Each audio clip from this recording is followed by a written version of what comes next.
me to the Capitol in Raleigh, Carter Finley Stadium, site of the 3A collision between 71st and West Charlotte. Hey, it's 1986 all over again, a rematch of that championship round, and a team that was here just a year ago in 71st trying to close the deal.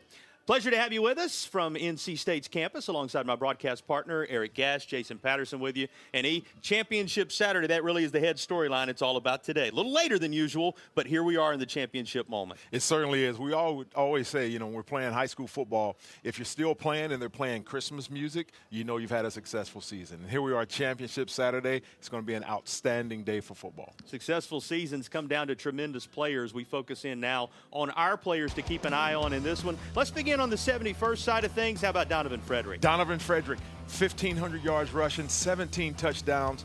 This style of football is ground and pound, and they want to run the ball down your throat every single second of the day. This is going to be a day of contrasting styles, and you'll notice that by the players we highlight, and certainly you'll see it once we get into game action. As we flip over on the other side and highlight our West Charlotte player, who do you focus on here? You look at Jamari Nichols, quarterback. This young man is responsible for 36 touchdowns, 27 passing, and 9 rushing, 3,100 total yards. You can expect him to air it out today.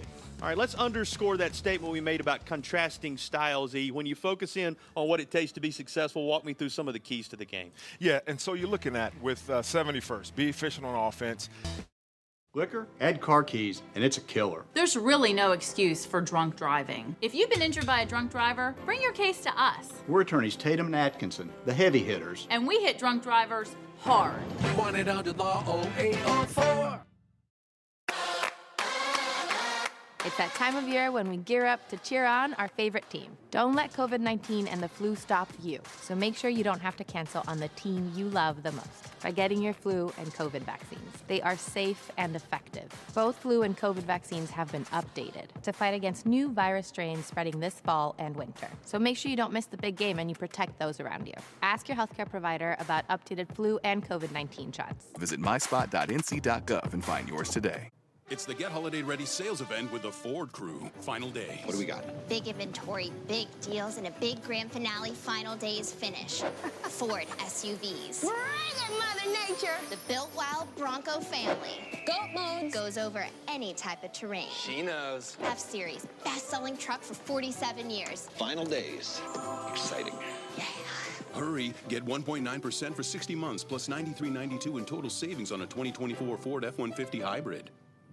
The problem with these big trucks is not so much the driver, but the companies they work for. At Tatum and Atkinson, we use the experts in the technology to get you more money than their insurance company wants to pay. Because around here, you matter. 1-800-LAW-0804.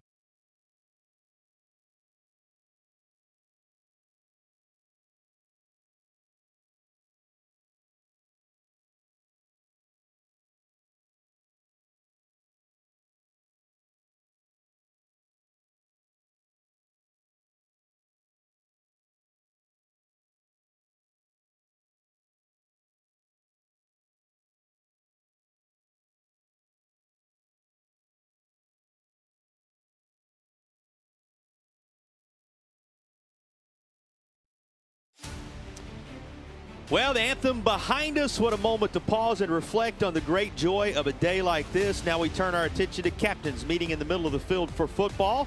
As they do, let's check in field side with a third member of our broadcast team. Here's Hannah.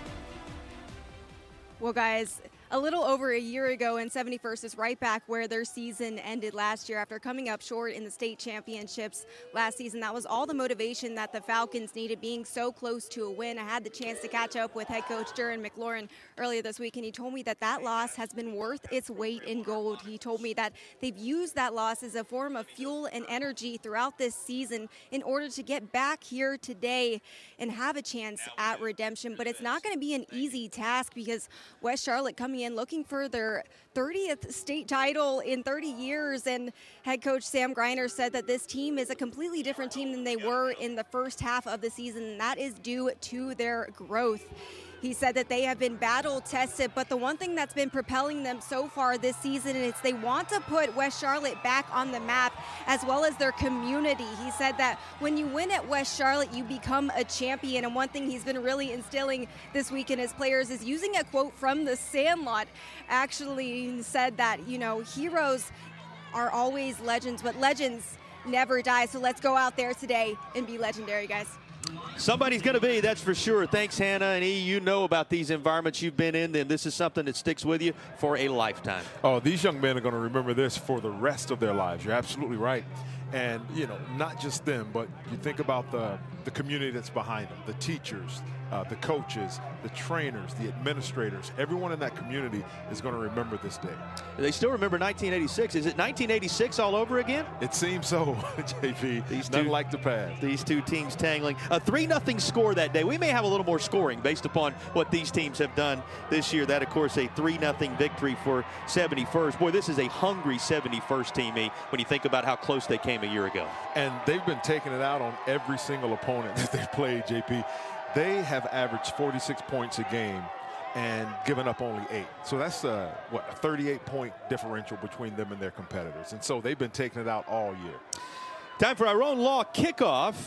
They fight and have verdicts to prove it. Our own law sponsors of all of our kickoffs across the course of this championship weekend in the state of North Carolina. After all the anticipation, and you know, waiting a week longer this year has made it quite an interesting moment for these communities, but we're finally to championship football the weekend before Christmas, no less. Merry Christmas to you, wherever you may be found. Here is Foot to Leather, and we are ready to roll in the 3A championship game. Return up across the 20 to the 21-yard line. That's about all, and that is where the 71st Falcons will take over. And you're going to get your first glance here at a gentleman by the name of DeAndre Nance, and he is quite a playmaker. Boy, is he, JP. This young man has over 3,000 total yards, responsible for 45 touchdowns, right? It's absolutely ridiculous what this young man can do. So we're looking to see, he accounts for 40% of their points. It's amazing. 4-year starter,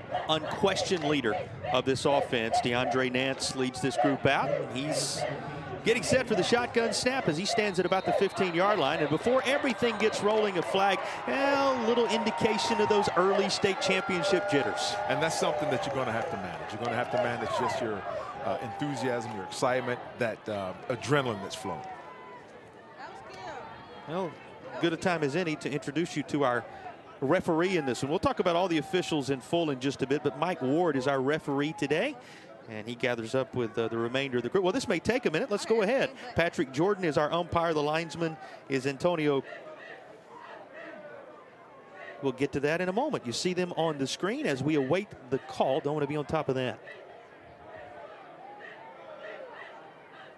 Antonio Kirkpatrick, Rodney Minion, you saw Jason Layton and the rest of this outstanding crew with Mr. Grant, Mr. Kelly finishing it up. And, you know, we talk about this every year, E, but it's worth reminding fans, you've earned the right to be here as an official as well. Congratulations to the third team on the field. That's correct. They are stellar in their craft, and they're here to call this most important game in the state championship. All right, Nance and company ready to go now. A little further behind the sticks. It'll be 1st and 15, and there is your initial glance at the ground game. And this defensive front, how about that? In there to disrupt for West Charlotte, Noah Collins among others. And this is a swarming defense. It is.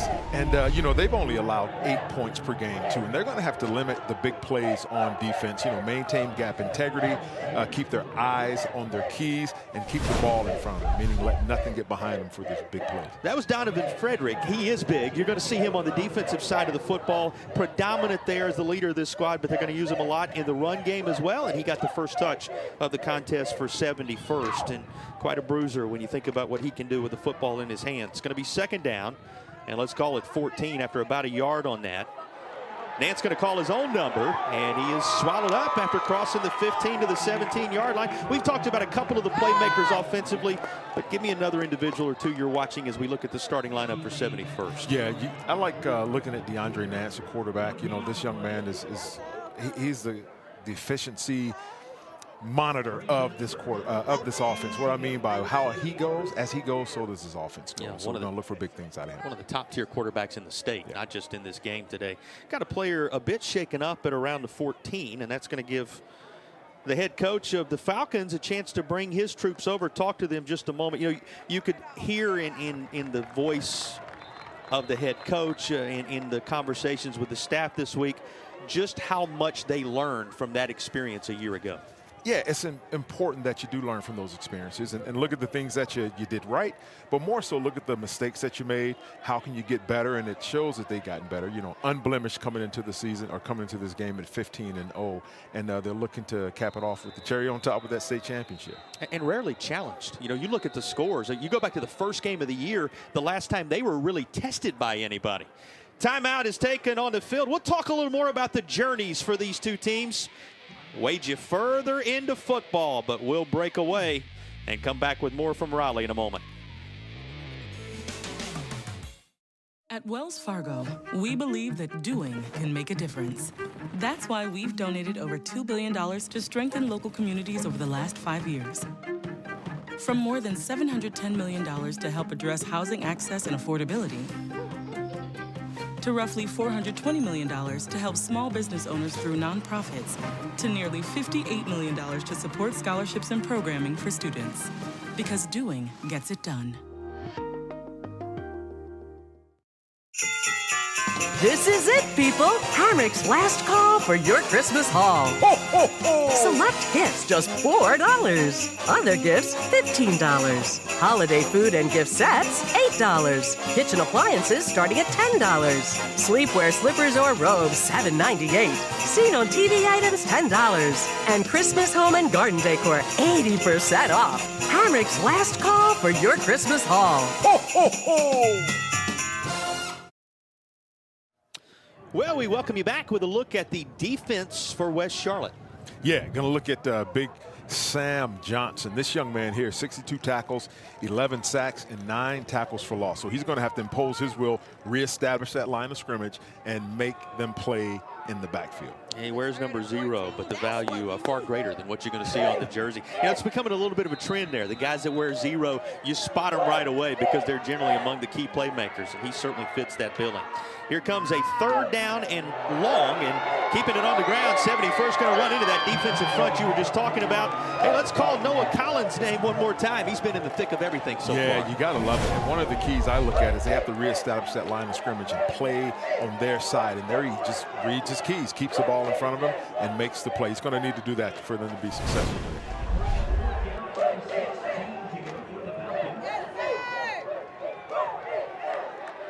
4th down play coming, and kicking it from the shadow of his own goal line. Punter out to do his work. You know, interestingly enough, Whitted, who punts, has only done so 12 times this year, matching his jersey number. You know, this is not a team that has had to punt a lot. They've done a lot of scoring across the course of the season. So big win for West Charlotte to begin things, getting them off the field. And this is going to take a fortuitous bounce just to get it to midfield. It'll cross that North Carolina High School Athletic Association logo and be blown dead at the 47-yard line. That is where West Charlotte will take over. The Lions are led by the guy we highlighted in the open, Jamari Nichols. He's quite a player. Yeah, over 3,100 total yards, right? 36 touchdowns. JP, I don't care any way you look at it, you want the ball in this young man's hands each and every time. And this is a perfect start for West Charlotte. 3 and out, and they get the ball right at midfield in perfect field position. And we're going to see if they can capitalize. Well, a 158-mile journey that's been much longer than that when you talk about in terms of getting here for the first time since that 2006 championship. Of course, the one title standing out in the history of this high school football program. Running right across that NC State logo, working his way to the 46-yard line as the ball carrier. Let's take a look at the full starting unit for West Charlotte. And once again, it starts with Jamari Nichols, quarterback. He accounts for the majority of that offense. And, you know, and we see the confidence that the coach has in him right here. He spread everybody out, and as a quarterback keeper right up the middle, kind of to set the tone. Keep an eye out also for number 9 on this side. We got a couple athletes wearing jersey number 9 as well, right? We ended up with a flag that's going to mirror image of what we saw on that first drive for 71st. Back the offense up a little bit. You get a glance at the head man. Trying to win a couple of championships at a couple of different schools in the Charlotte area. That's something we'll talk about today. It's rare air. I mean, you're talking Tom Knott's territory, among other things, when you consider what the head man at West Charlotte is working on here. Flipping it near side, ducking through traffic and getting up near midfield. That was quite a move on display. Did we mention there's a guy wearing jersey number 9? His name is KD Cotton, and you just were introduced to him. Absolutely. And, you know, it was a great read. You know, it's just a little jet sweep there, that stretched zone, and he picks his poison, picks his hole, and he gets upfield, puts that foot in the ground. And it's important that they do that, reestablishing that line of scrimmage on both sides of the ball. West Charlotte is saying, hey, we belong here. Anthony Cotton in his junior campaign, they call him KD, and he already has wowed you with that run. Going to make it a manageable second down. It'll stay on the ground with some real estate inside the 30-yard line. And you can tell by that reaction, the guy wearing jersey number 4 wanted a whole lot more. Mama, there goes that man. I think there's an ESPN analyst that says that. Once again, it's going to get the linebackers flowing with their eyes, with that jet sweep they just had success for him. And he puts his foot in the ground and gets downhill. Expect to see a lot of that young man this afternoon. Well, they did it from well behind the sticks, but that is our first Hamrick's first down of the, well, I can't say afternoon just yet. That's true. Of the morning here at the North Carolina Championships. Hamrick's, great brands, incredible prices. Shop Hamrick's today. Hamrick's sponsoring all of our first downs in this opening period of action. Nichols and company on the move. He'll go to the skies this time, and he's got a man. Good adjustment to make the catch there as he connects with 14, and that is an initial catch for Davion Jones, a sophomore. I like what they're doing, running out of the same set, giving them similar looks, but just throwing a little wrinkle off of it, that play action pass there. So, you know, West Charlotte, once again, they are scripting out their game plan, and it's going to tee exactly what they wanted to do, and they're having some success with it. Well, they had to make an early adjustment this morning. They had to make a jersey adjustment. You know, they got here, rolled off the bus, what they were planning on wearing. Didn't actually happen. We're working through the number differences and whatnot, so our hope is we're going to get everybody termed just right for you along the way today. But despite that early wrinkle, his crew showing signs of a positive start for West Charlotte.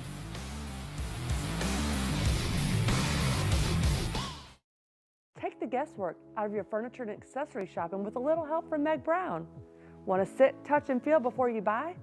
We have an incredible selection of the latest styles on display in our 15,000 square foot store and outlet with items ready to go home right off the floor. Not sure where to start? Our complimentary in-home design service can assess your needs, measure your space, and help you navigate your many options. Meg Brown Home Furnishings, just off I-40 in Bermuda Run.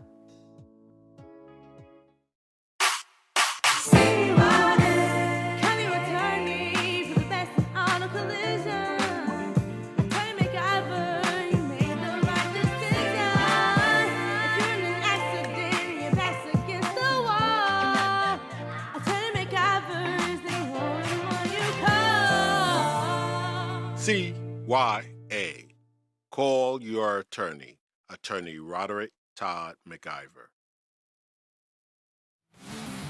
Welcome back to our broadcast presented by Tatum and Atkinson, the heavy hitters. Here are the heavy hitters on that 71st defense. Yeah, I like number 5, Hector Batista, that D-line. He has 118 tackles, 29 tackles for loss, and 4 sacks. So he's going to have to come up big right here, especially on this drive, and see if they can hold West Charlotte out of the end zone. Yeah, with the Lions on the march, a battle-tested West Charlotte team, both in Queen City 3A, 4A in the conference and in the playoff run.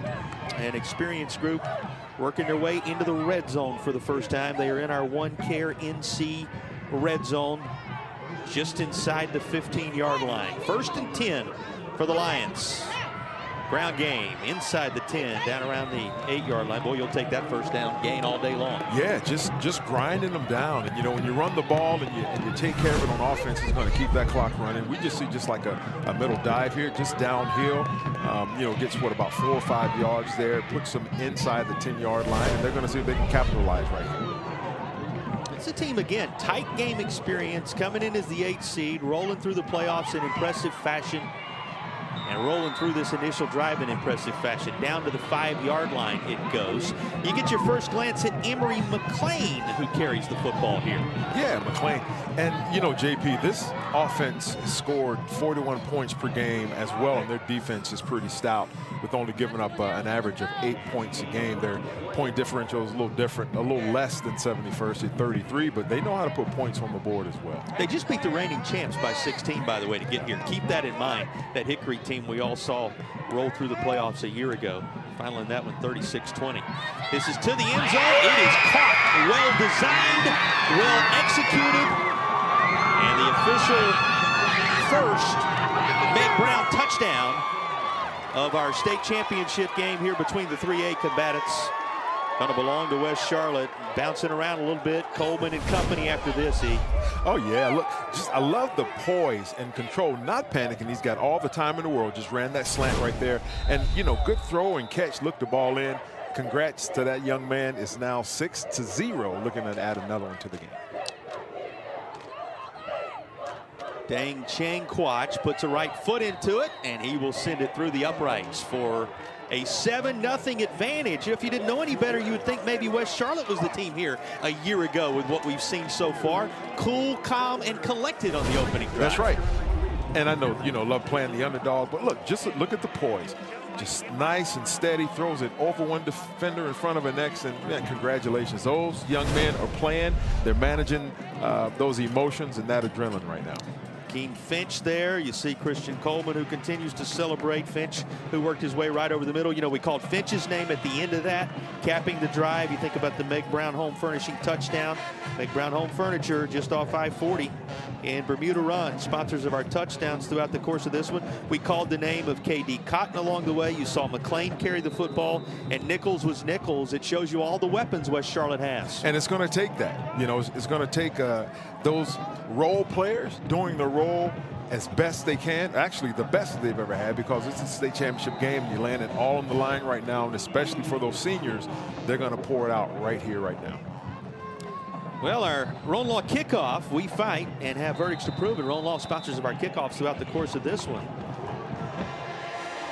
As this works its way into or beyond the end zone as we cap the scoring drive, just shy of double digits on plays and just over half the field covered on that first scoring drive for West Charlotte. I love it. I mean, you know, if you're going to script it, you know, Coach Griner here, if you're going to script it out, you're going to come out, stop them 3 and out, get the ball, go down and score. Come out, 3 and out, go down and score. And they're playing right into the game plan right now.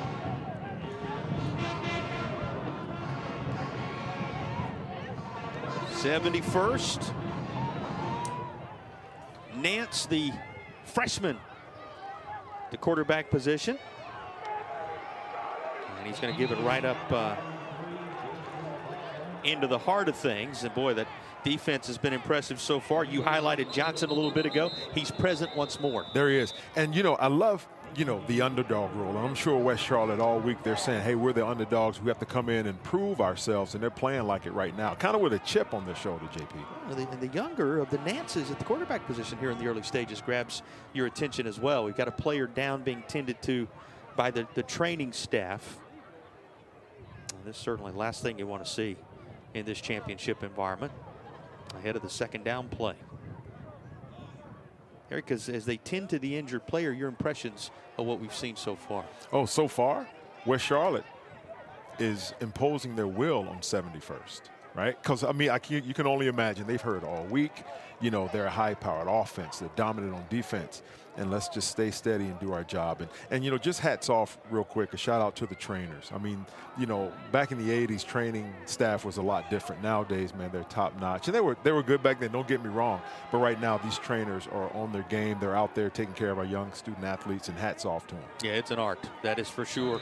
And developing by the moment. Caden Smith being helped off there by the training staff. He's one of the key individuals up front for the Lions of West Charlotte. And Ant's gonna turn, give off right side. Plenty of yardage there as you get one more look at Donovan Frederick. Let's dive into Frederick a little more. Over from the defensive side, runs a lot for this football team as well, and he's a special player, Eric. Yeah, he's a big fella. Looks like he's got a club on his hand there. I'm sure that'll affect you a little bit, you know, carrying the ball and just in playing the game, making tackles if you do play on the defensive side of the ball. But yeah, they got to get him going. That's where the coach was talking about that offensive efficiency. You got to get him going. Starts with him at the middle linebacker position, but we'll be interested to see what he does on the offensive side today as well. Jason Franklin carrying the football. He's a part really of that three-headed monster group they'll try to use from playmakers in the backfield, but he is covered up. And how many times have we seen Noah Collins in the backfield already? Yeah, and he's coming from that backside. It's kind of a zone read, and so he's responsible for any cutback. Now, you can almost imagine that 71st, their coaches are seeing that and how he cut down the line so fast, so maybe look for some play action coming back in that second half. But he's doing well right now. Senior DB, one of the leaders on the defensive side. You think about this team being ready, battle-tested, as we talked about. They've been on the road the last 3 weeks, and it's like this. Defeated the top seed on the road, Irwin, 58-0, before taking care of Dudley. We know their history.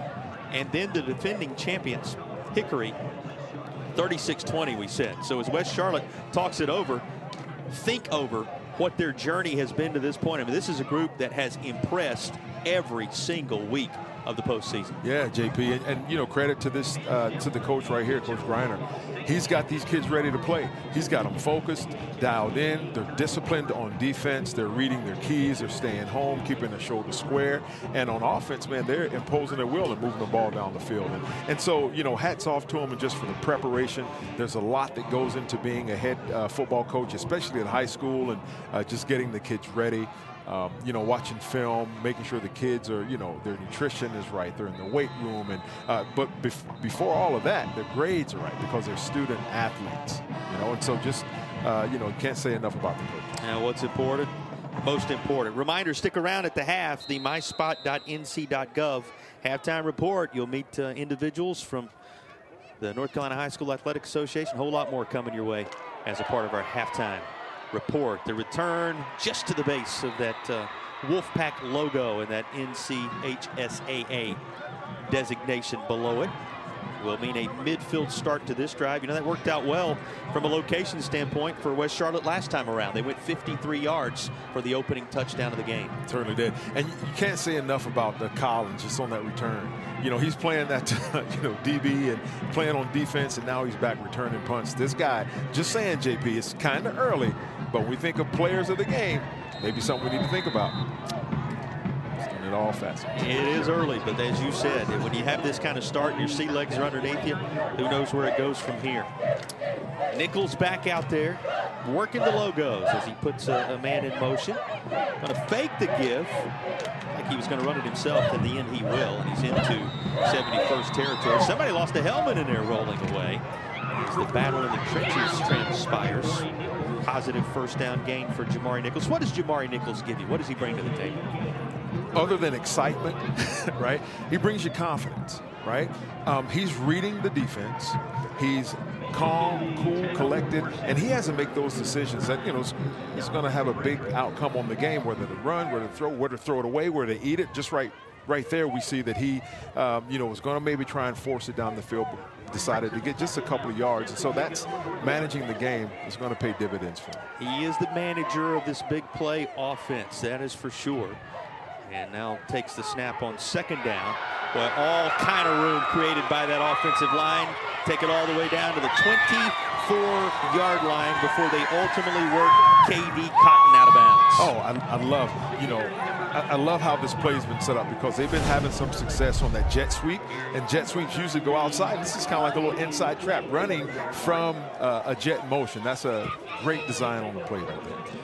Plenty of credit to Mr. K. Pewey, Mr. Wilson, Mr. Toddy, Mr. Rose, Mr. Smith up front. They were making the room that time. There you go. And I know you love those guys. You love them. Guys, show them some love, JP. What happens in the trenches where the game is won or lost. Here's a screen set up far side, but able to jump it. Double team approach for 71st. It works out well, and that will limit the yardage for Davion Jones. Watson Bethea, one of the guys on the scene, another of those senior leaders in that secondary for 71st. Yeah, that was a good throw by Nichols. That was from hash almost to the numbers, and that ball was on the rope, and it got there quickly. So, he's a powerful arm.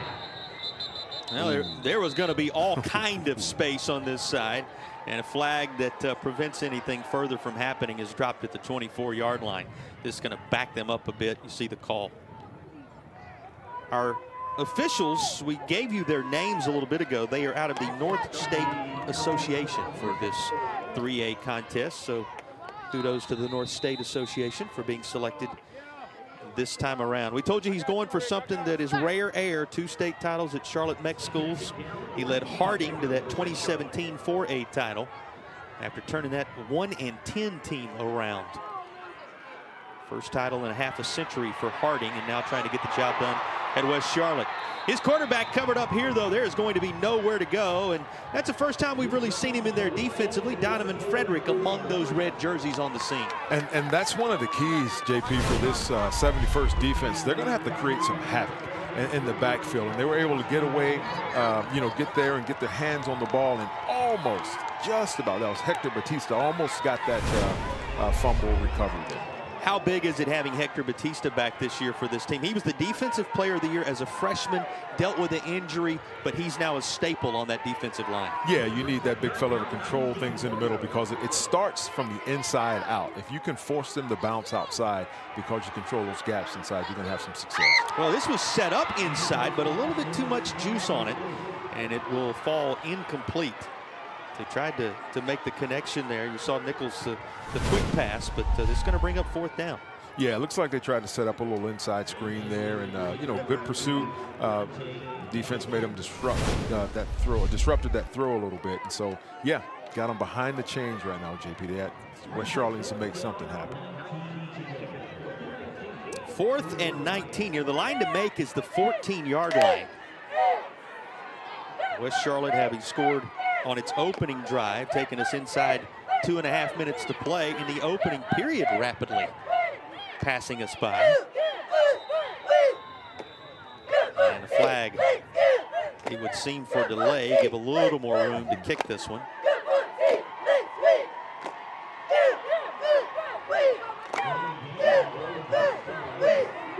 That's going to back him up just a bit. We talked about what he's trying to do after the good work already in the Charlotte-Mecklenburg area. Tom Knotts, who just won his latest title in South Carolina last weekend, led this West Charlotte team to the title in 1995 before turning Independence into a dynasty. And he just won number 16 across state lines with his most recent at Dutch Fork in the Columbia area of South Carolina. And, what he did at West Charlotte and then Independence, people forget that in '87 at Harding, he almost won another title. So he's a guy who in that area of the state made his mark. And when your name could be alongside his, if Griner's able to win a second title at a different school in that area this weekend, that's saying something. It's saying something, yeah. And you talk about culture, at schools and at programs. Oh, have another flag there. Yeah, it looks like it's going to be motion ahead of things on that kick, and we're going to resort that one more time. While they do so, great point you're making there. When you talk about the movement and the continuity and the change. And I go back to, that Harding team he led to the title in 17. It's worth underscoring. They were 1-10 the year before and found a way to jumpstart that group, and now in position to get the job done with this West Charlotte group. Been a great year for Sam Griner and his assistants and everybody that has led this West Charlotte team. Because I'll say it once more, the run they have made through the postseason. I mean, that Irwin team was the top seed. They beat them 58-0. 39-13 was the score against Dudley we haven't given you yet. And then 36-20 against the reigning champs Hickory. It's been plays like this. If you're going to do it a second time around, do it better. Blown dead inside the 5. That's right. And 71st, I'm sure they're thinking like, all right, that didn't work out well for us that time. Let's, make them re-kick. But yeah, I'm telling you, West Charlotte this is a dream start. Be 3 and out. And, when things like this are going your way, you got to believe that there's something, there's something good in store for you. But that was a great punt. You don't see it done that well on Sundays, on Sunday afternoons in the NFL, let alone Saturdays in college. His phone may be ringing as we speak, right. In terms of what the future holds. In the shadow of that Wolfpack end zone. Call colors that are pretty close to matching that end zone that 71st is wearing are ready to go to work, but we'll have to wait a moment until they do. Timeout being taken. This drive's going to start on the 4-yard line. You know, you look back at this first quarter, if you're 71st, and it's been a field position nightmare so far. It has been. You know, and one of the keys to the game, you know, Coach McLaurin was talking about is offensive efficiency. You know, no turnovers, staying ahead of the chains, and no negative plays. And they kind of started off, you know, with the penalties and kind of going back. So if you're 71st, you're not too upset because you're only down 7, but you're thinking right now, I got to get something going. Duran McLaurin talked about how much his staff has meant to him, how much growth they've experienced from one year to the next. He said, you know, we've learned to try to keep it routine, but for this senior class, it has been anything but routine. I liked his statement. He said they've been blessed with the burden of expectations because of what happened a year ago. The idea that they needed to get the job done and finish this year, to look at that as, hey, not everybody has the blessing of someone expecting them to do something positive. His team has carried that burden this year. Right, and so far so good. I mean, you know, you look back at the schedule and they opened up against Richmond and they won by only 7. And I say only 7 because everything else after that has been a blowout. And so, you know, you kind of wonder how much adversity have they faced this year? How many times have they been down in a game? And how are you going to respond to that? So we're going to see a lot from this team right here, you know, as to how they handle that adversity. A team that averages 45 per game, had 5 shutouts along the way, and if you want to hear their playoff journey, 50-0, 48-7, 43-7 the last 3 weeks. So you said it, completely different scenario here. This looked blown up right away, but that's where the bruiser, Donovan Frederick, can come in handily, and Frederick makes something out of nothing, it would seem, just to get back to the line of scrimmage. But he's stacked up there, and among the names we'll call for West Charlotte this time around, Michael Griffin is in the pickup. Michael Griffin, he has 12 tackles for loss, 80 tackles on the season, and 4 sacks. And did somebody forget to tell West Charlotte that they should be intimidated? I mean, these young men are coming out, and they are imposing their will right now on 71st. And so once again, we're going to see how 71st handles that adversity and being punched in the mouth a little bit, JP, because this is what's happening. Well, if they weren't intimidated by Irwin and Dudley and Hickory along the way here, a pretty good idea this environment. Not going to mean that much to them either in terms of intimidation. They have embraced it well. And timeout is going to be called by 71st to talk it over. You know, and this comes with 22 seconds remaining in the quarter. That kind of makes you scratch your head just a little bit. Right.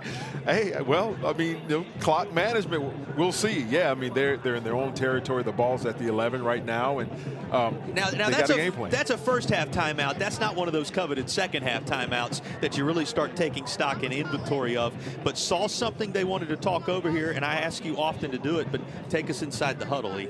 Yeah, coaches, you know, maybe he's just saying, hey, guys, look, calm down. We're in the state championship. We've been in big games before. Hey, remember last year? We're back again. So let's capitalize on this moment that we have right now and just really calm down, because nerves play a big part in it as well. And that adrenaline is just breathing, calm down, relaxing, and doing your job. Don't try and do too much. There we see DeAndre Nance making his way back out there. You know, we saw 17 for a bit. Younger of the Nances, the freshman. And DeAndre back out there at the helm. They're loaded up in the backfield. What did he say? We're going to run the football. That's what we do. And they run it well. This is going to be good enough for a first down. Timeout well taken, well utilized. As out of the timeout, 71st is going to move the chains with a Hamricks first down. Yeah, that's just looks like it's going to be a power, just getting downhill and outnumbering you at the point of attack and just keeping your feet running as a running back and getting up in that hole, getting the first down. Hamricks, great brands, incredible prices. Shop Hamricks today to find those great brands and incredible prices.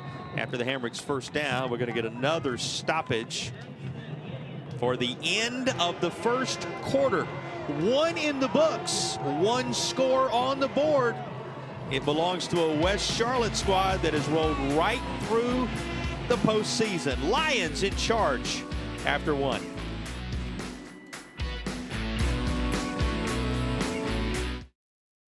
Car wreck? And thinking you may have to go to court? Call us. What we know can get you more. Without making you come here. Why go to court when you don't have to? Get the power of more. Call the heavy hitters. Call the heavy hitters. They'll work to get you more. 1-800-LAW 0804. It's the Get Holiday Ready sales event with the Ford crew. Final day. What do we got? Big inventory, big deals, and a big grand finale final days finish. Ford SUVs. Bring it, Mother Nature. The built wild Bronco family. Goat mode. Goes over any type of terrain. She knows. F-Series, best-selling truck for 47 years. Final days. Exciting. Hurry, get 1.9% for 60 months plus $93.92 in total savings on a 2024 Ford F-150 hybrid.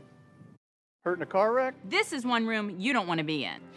It's your health, your money, and your pain and suffering. Why go to court if you don't have to? With us, you matter. We're the heavy hitters. Attorneys Tatum and Atkinson. 1-800-LAW 0804.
A 158-mile journey for the Lions of West Charlotte. 71st made the 86-mile trip here.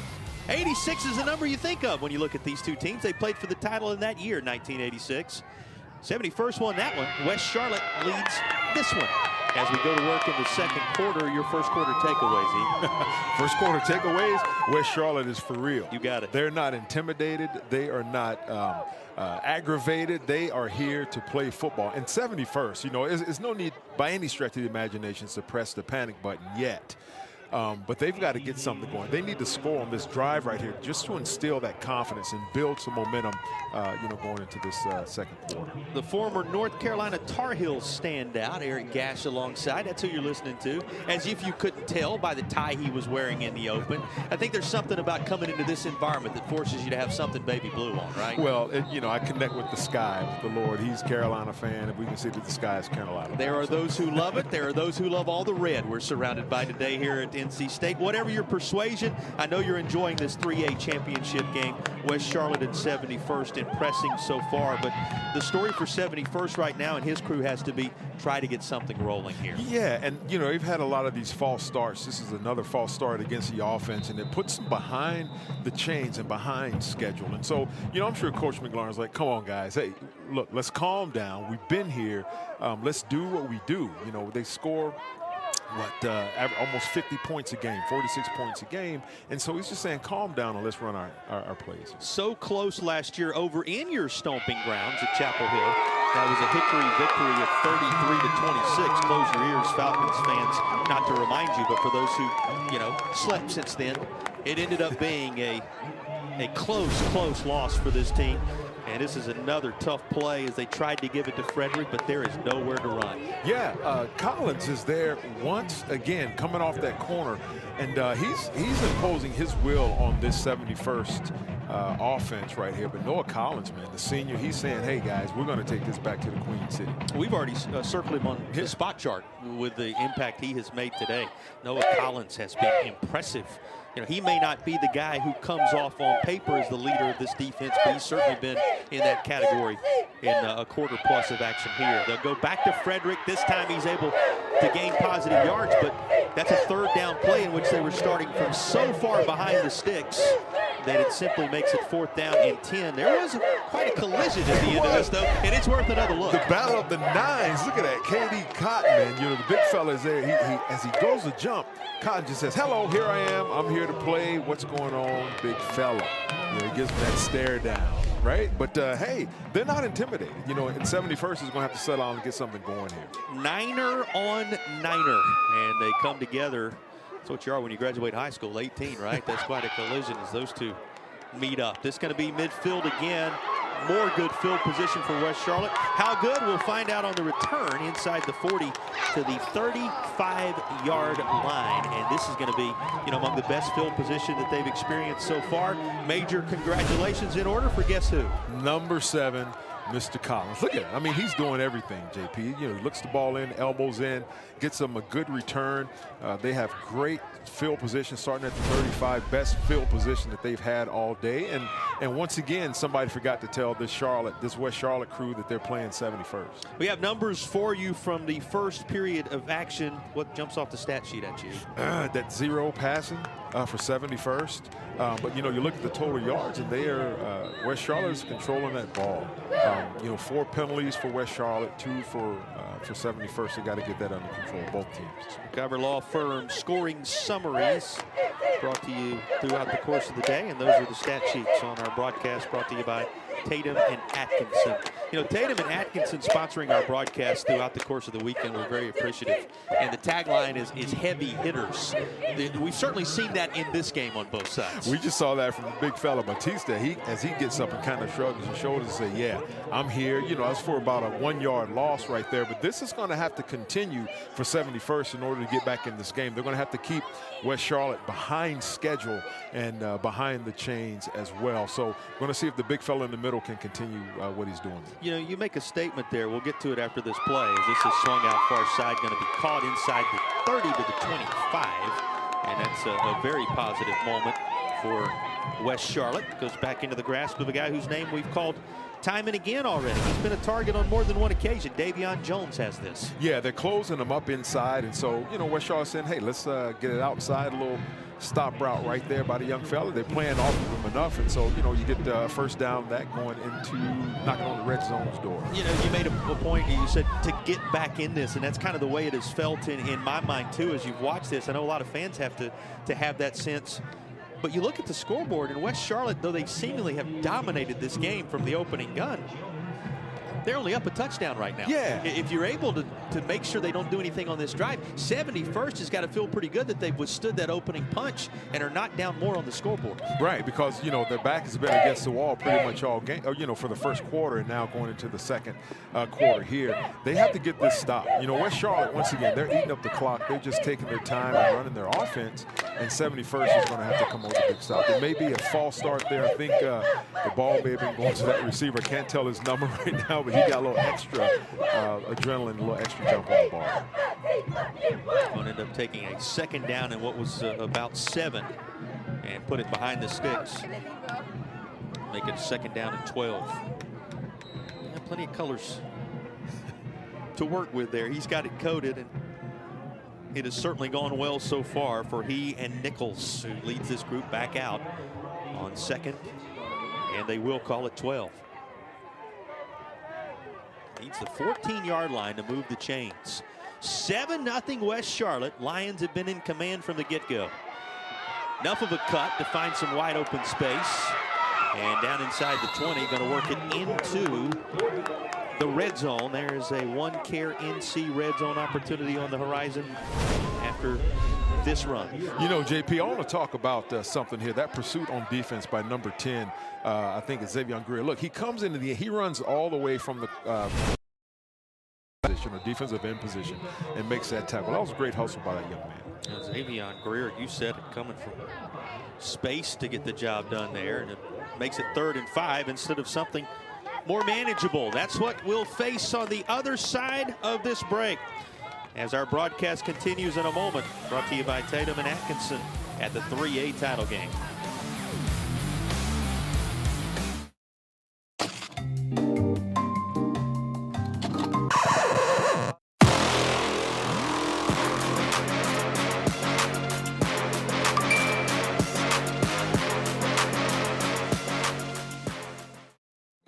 Life can be tough. The daily grind, the pressures, the uncertainties, it all adds up. Let's be open and honest about our mental health. Let's support each other when we're hurting, because it's okay not to be okay.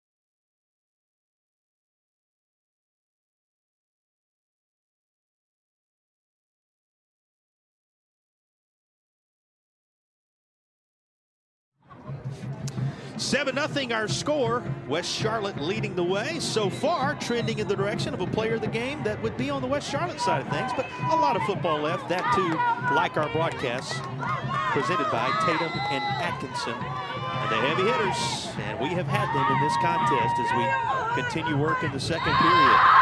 It's West Charlotte on the march, but flags fly again, and this has plagued this drive, E. It has been. It looks like it's going to be a false start once again. And it's just controlling those emotions, that adrenaline, because you know, especially when the play is coming your way. You know, if you're a receiver, you're coming out. I would always kind of look at the receivers that break the huddle and they're fixing their gloves because like, it may be a pass play. And so when the big fellas up front, you know, kind of get heavy on that front hand, you know, it's going to be a run play and possibly coming your way. Tricks of the trade from a lifetime defender coming your way there, as this rush is going to be snuffed out. They saw something, that group in the red jerseys, as they turned this aside right away. Coming out of there with a head of steam, it's Jason Franklin, who was pleased with the result. Yeah, you got to be happy right now if you're a 71st fan, because they're now starting to impose their will on West Charlotte. They're starting to play on the other side, on the offensive side of that line of scrimmage, and that's what they're going to need to do to turn the momentum around in this game. Remember, this drive started at the 35-yard line. It looked destined to be at least a 2-score lead for West Charlotte, and that is now in jeopardy as they face a 4th down from behind the sticks. Going to need the 14-yard line to move the chains. And they're kind of at no man's land. You don't want to go for a field goal, and you can't punt it. There's another flag. Boy, the one number that is mounting on this drive, the number of penalty yards West Charlotte has been assessed. This one, as you said, for the delay, and it's going to make it 4th and a mile now from outside the 30. You know, they're almost back to where the drive started, and are going to need, as we said, to get deep into the red zone in order to move the chains. Change your scenario, your philosophy here at all? A little bit of a sideline warning for West Charlotte. The reason for this pause. Change your strategy here? Yeah, I mean, so maybe what Coach Greer is thinking is that, you know, we're playing good enough defense, right, that if we do give the ball up here, it's not going to hurt us too much, but if we get it, it's going to, you know, open up the game some. Here's the 4th down play. Number 4, seeing some room. Can he get all the way there? He will not. 25-yard line where he is covered up. That is where 71st will take over. Big time defensive stand, as in the end they only surrender about 10 yards and no points. Yeah, great playing downfield. You know, everybody's covered. And what I like about the defense is see how they're just kind of slowly but surely bracketing the quarterback right there. Love it. Nicely done by the Falcons D. Let's check in with Hannah fieldside. Hannah? Lions defensive lineman Caden Smith, he was struggling to put weight on his right foot. He made his way over to the medical bench, got checked out by the athletic training staff, seemed to be having pain under his right knee. He got stretched out. He got up and started walking around, was limping a little bit, got back on the medical bench, and so he's up walking around. I'll continue to monitor his progress, guys. Thanks so much, Hannah. You want all the pieces to the puzzle when you're in the state championship environment. And it's going to be worked over the left side. What do you need to see? This is stacked up, but, you know, the pile keeps pushing. Hey, let's give some credit to those guys up front on the 71st side of things. Guys like Zymir, McFall, Zaire, Ely, Montez Shaw, Rylan Graybill, Xavion Hutchinson. The first 2 names we called the anchors of this offensive line, but they made some space right there. Hutchinson filling up your screen as we speak. Yeah, you want to grind it out. You know, you want to get behind those big fellas and give them, you know, some confidence, give them some momentum, call their numbers, you know, and, you know, they're going to hopefully start running power, attacking that inside part of that D-line for West Charlotte. The go-to question was going to be, what do you need to see adjustment-wise offensively for 71st? Think about it during this play, but the question still stands because guess who's in the backfield? One of the leaders of this defense, Michael Griffin, right there again. Imposing their will, JP. I mean, listen, when you reestablish that line of scrimmage and you have your shoulders square and you are playing in the backfield of the offense, let me tell you something, JP, there's nothing like that. It's the greatest feeling in the world on defense for a linebacker to be 1.5 yards in the backfield and nobody's touched you and you're eyeballing that running back. And not only that for this team, but they can look up at the scoreboard and know that all the scoring right now belongs to their crew. 7-0 lead for West Charlotte. Flags before this play begins. Looks like that was motion on the offensive side of things again. I'll go back to that point of what do you need to see now from 71st adjustment-wise? 71st, they got to calm down. You know, this is, I don't know how many false start penalties they've had. And they're excited, you know, and these are teenagers, right? This is the biggest game of their career, and they want to do well. They want to impress their coach. They want to make their parents happy and, you know, the administrators in the entire town. But they've got to calm down and play their game and impose their will and stop some of the bleeding on that offensive line, because that's what's happening right now. You know, once since mid-September had they given up more points than what is on the board right now defensively, but the challenge is getting jump-started offensively. This may be that moment. Here is Whitted, who is inside the 40, and he's still moving down to the 25-yard line. Well, they turn to Whitted when it counts most. They talk about his catch radius and how he leads this receiving group. Boy, did he lead them here. Yeah, nice play. Gave his receiver a chance to make a catch. He caught the ball, and, you know, good concentration. And he made something happen after that. Look at the downfield blocking. This is what 71st needs to get going in order to just kind of calm the nerves, JP. You get asked some for positive. it. That's right. There it is. Jatavius Whitted is the responsible, one of the leaders of this group. Not only the receiving core, but the offensive unit in full. You know, they talk about how he catches it in tough spots, how his catch radius, we were told by the coaching staff, is a wow factor for him. No surprise, he's the guy that gets it jump-started. Back to the ground it goes. Here is Jason Franklin once again. Hadn't talked a lot about Franklin yet, but he's a guy that runs with power, solid in the open field, has started to garner some offers. He's got another, you know, year that is going to be under his belt, does Franklin. But he's a guy that's starting to grab some attention with what he brings to the table. Yeah, 11 touchdowns, 1,200 yards rushing. And you know, and you can tell all week West Charlotte has practiced against the run, because they're not giving up anything in the middle. You know, that power, those traps or anything. And so where 71st is, you know, maybe going to have to look to make a living is on those edges or throwing the ball. Well, they said it. No bones were made about it. Our identity is to run the football. It is what we do. If we do it well, it'll be a successful day. That was the statement from the 71st staff going into the week. You know, they obviously talked about being balanced and being steady, but, you know, there are no surprises that this is a team that when things are clicking, they'll have the big play like we saw a moment ago, but it's going to be off the foundation of running the football effectively. Yeah, and West Charlotte, they just want to limit those big plays. You know they're going to happen because 71st is that type of team. You know, they're built that way. But if you can limit that and then capitalize on the offensive side and sustain those long drives, it'll frustrate them. Big third down. 3rd and 11. Nance going to toss this out near the sticks, but it was covered up nicely. Good coverage will mean nothing happening here. That was Daniels who was there to make the stop. Daniels just the latest in that secondary to have his name called. Nicely done. Yeah, that was good lane integrity by the defense. And, you know, the quarterback, he almost made a great play right there. Just beyond the reach, you know, when Nance threw that ball. And, you know, you may want to say he could have run that just to see what he could have gotten. But, you know, you live to fight another day. Ramaj Daniels on the coverage. You put Daniels with Collins. We've seen Jamari Smith along the way. You know what Pee Wee Jones means to this group in that secondary. This is a talented crew for West Charlotte. 4th down coming. Drive hinging on this play. Going to be tossed out near side. There is Pohm. He's going to work his way near the marker. It looks like they're going to mark him just shy. Now a flag comes in at the end of this.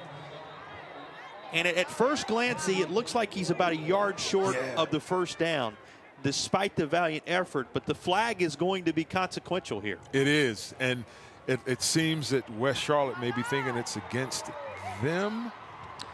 Well, there's clapping going on for the guys in red jerseys, and that would be, if they're right, an indicator that the drive continues.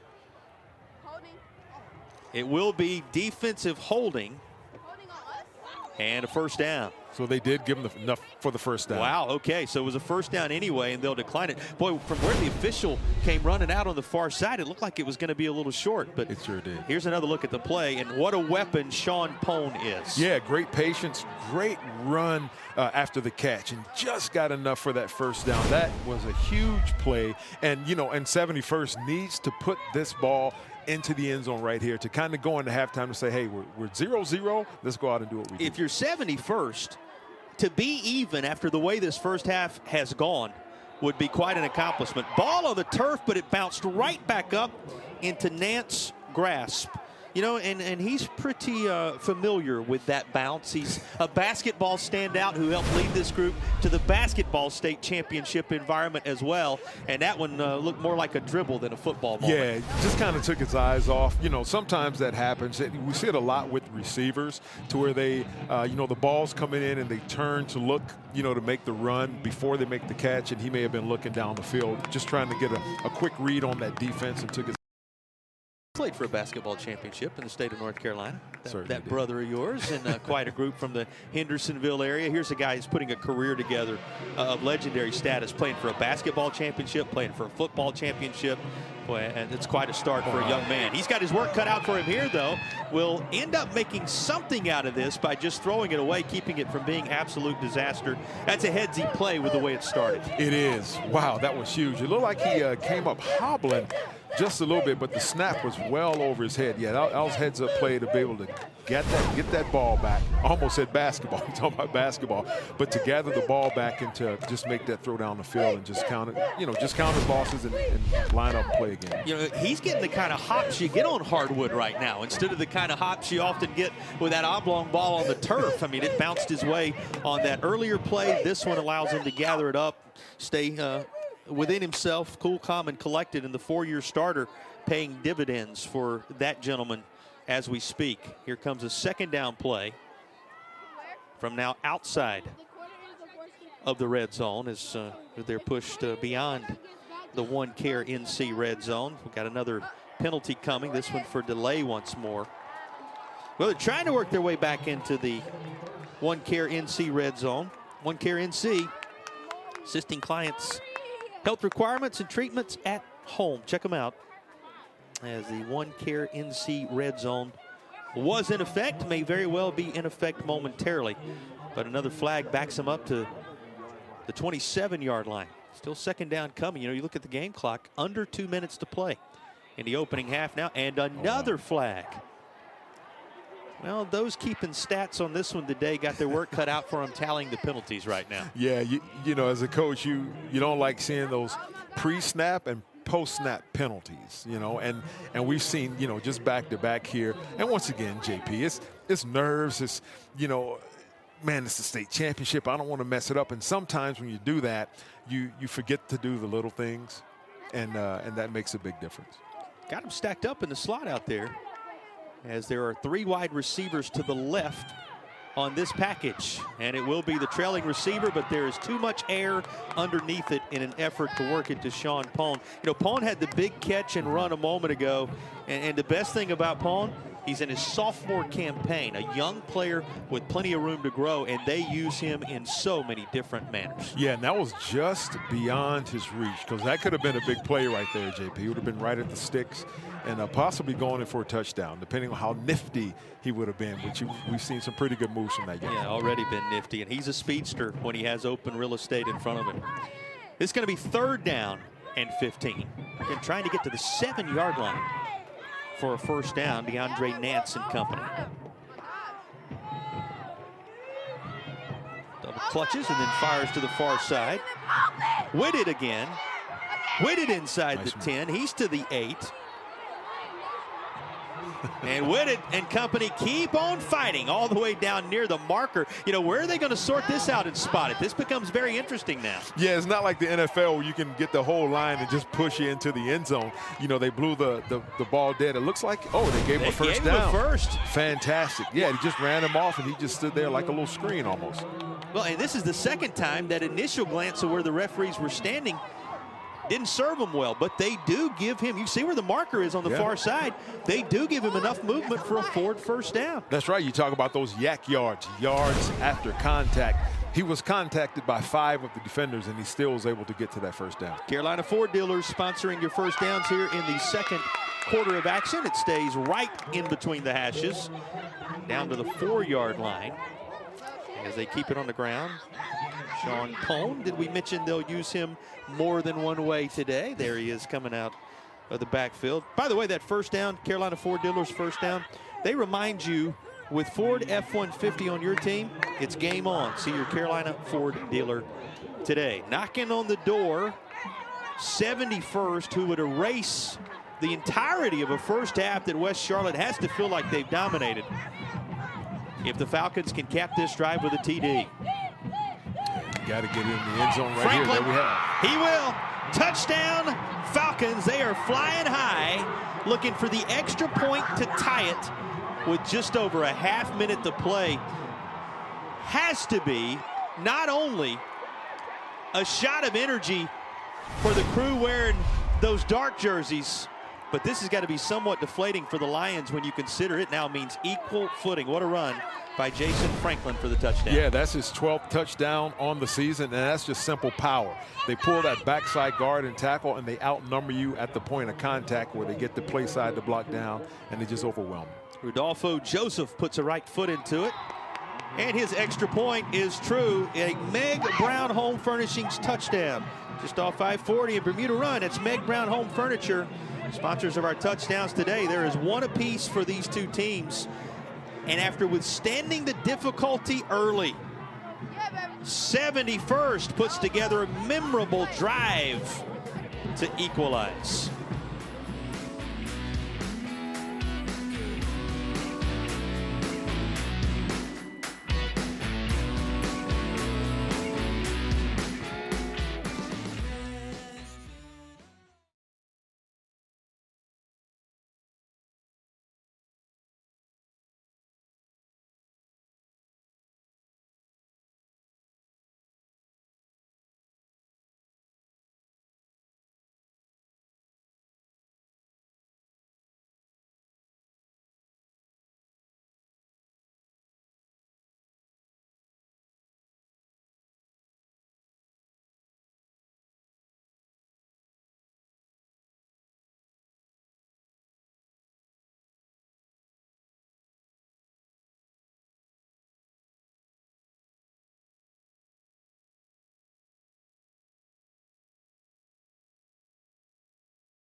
It's 3A championship game, entertaining to say the least. Welcome back to our broadcast presented by Tatum and Atkinson, the heavy hitters. A reminder, we will have our Carolina Ford dealers drive of the game coming up as a part of the superlative selections in the fourth period of action today.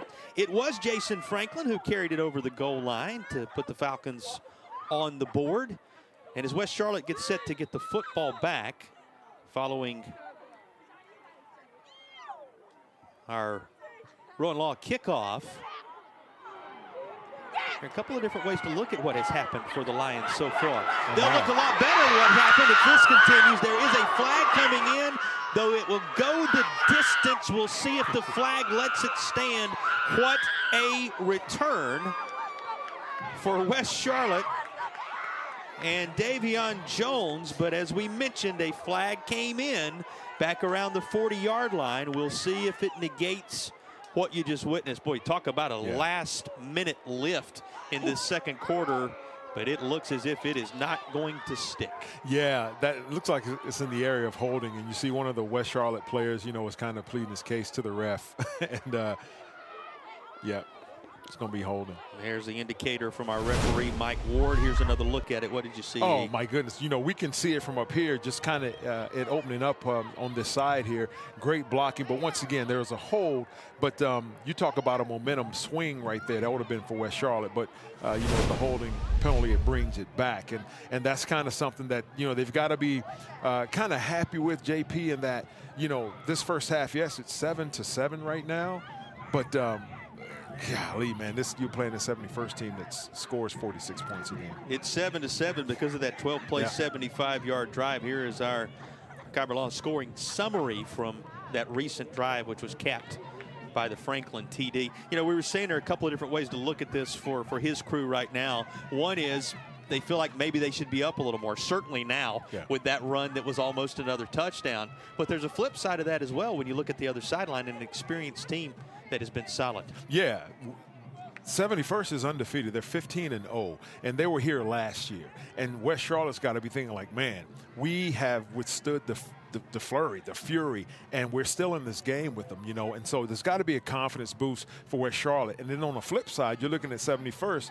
Everything that could go wrong has go wrong, and they're tied in this ball game. So going into half, they got to be excited as well. 22 seconds on the first half game clock, and the ball on the 40-yard line as West Charlotte tries to take the final seconds of this second quarter for a spin and hit at the 43, out of bounds there. Met by Kalen Lucas. Lucas among the key returners who makes his presence known here as he collides with Nichols.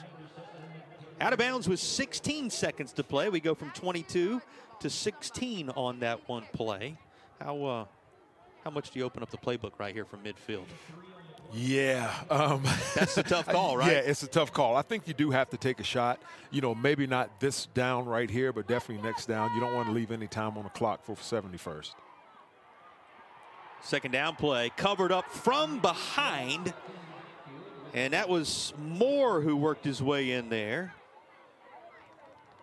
The senior. Flag is down at the 41. Let's see. Yeah, not sure what the flag was, unless they would, I don't think they would have called a horse collar, maybe ineligible downfield. Face mask, perhaps, yeah. Well, we'll see. You know, you have an all-star officiating crew, and they're getting their workout. Getting ready to pick up that flag and walk us through the determination. Holding. And it's going to be declined because 71st favors the down in this scenario now that it goes to a third down from behind the sticks. Yeah, maybe if you're West Charlotte, just going to run it out, go into half. Yeah, clock's done. Take it into the half. That's going to do it for the first half of action.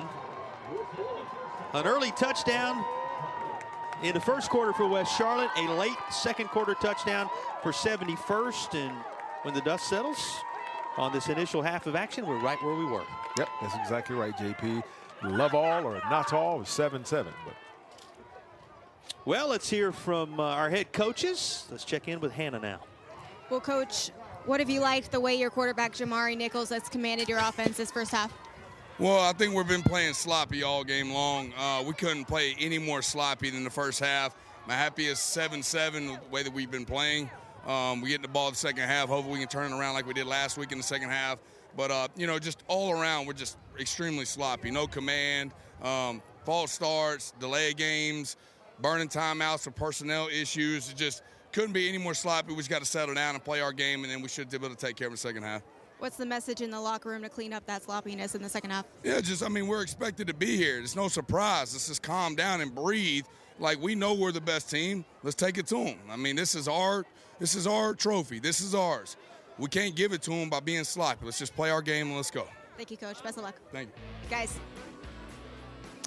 A few more points on the board than 1986. This rematch of that title game with nothing settled through one half of action. 7 apiece.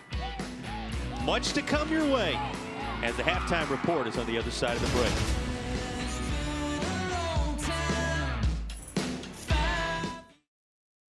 Coach Griner going to halftime. And now Hannah has caught up with Coach McLaurin. Hannah? Well, Coach, how do you settle your team down to play a little bit more even-keeled in the second half? Yeah, we've had a terrible field position the entire first half. Hopefully we can get better field position, slow them down a little bit. They got some good speed on defense, and spread them out a little bit. Take advantage of some opportunities, man. We got to stop hurting ourselves, man. We jumped off sides, a couple of league procedure calls, but we can clean that up, man. We'll be all right. Defensively, how do you continue to eliminate the explosive plays? Oh, man, they're playing well on defense, man. Coach Hall's doing a good job with them guys, man. Just need a couple holes here. It'd be good to hold them right here to start, man. Take some of that momentum that we had in the first half, carry it over to the second. Thank you, Coach. Best of luck. All right, thank you. Well, it can be frustrating, Eric, but there is some solace in knowing that a lot of it is self-inflicted, and you heard that from the head coach. Yeah, I love his calmness. He's not panicking. Hey, you know what? We're hurting ourselves. Just settle down and play our brand of football and slow them down, right? And just and play our game. I love it. Also echoed the field position nightmare we talked about a little earlier, and he knows that's not going to last for the entirety of the football game. So there's a bit of hope there. But I love what he said to us this week in preparation.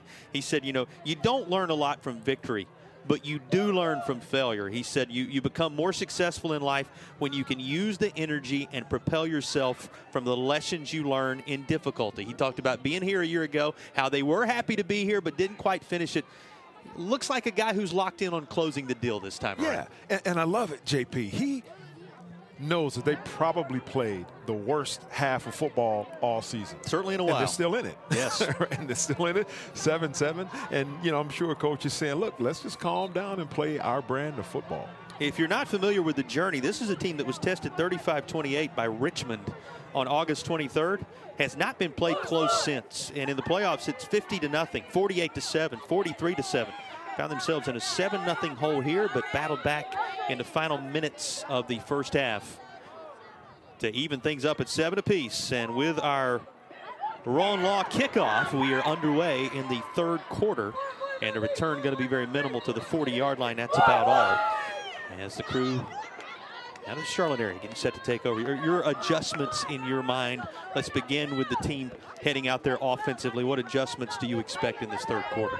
You know, JP, I think they're going to do a lot of what they've been doing. I mean, because they've had some success. I think the biggest adjustments will be mentally and just play within yourself. Don't try and do too much. Don't try and do extra. Don't get overzealous. Play within yourself. Run the play. Line up and do it again. Well, they're lined up to get it started in the third. Here's a big hole, and up near that North Carolina High School Athletic Association logo on the initial carry of the third quarter. Emory McClain gets his number called, 22, with a very positive game. Yeah, and they're having success. Once again, you know, they've, had those penalties there in the first half where they had 9 for 55. Is just limit those. Saw the numbers and how impressive it had been to this point. Here's dive over the left side, and it again is McClain, and it again is positive yardage. In fact, that's going to move the chains. Here is a Hamrick's first down, going to get things underway here in this third quarter. So good start as they work from midfield.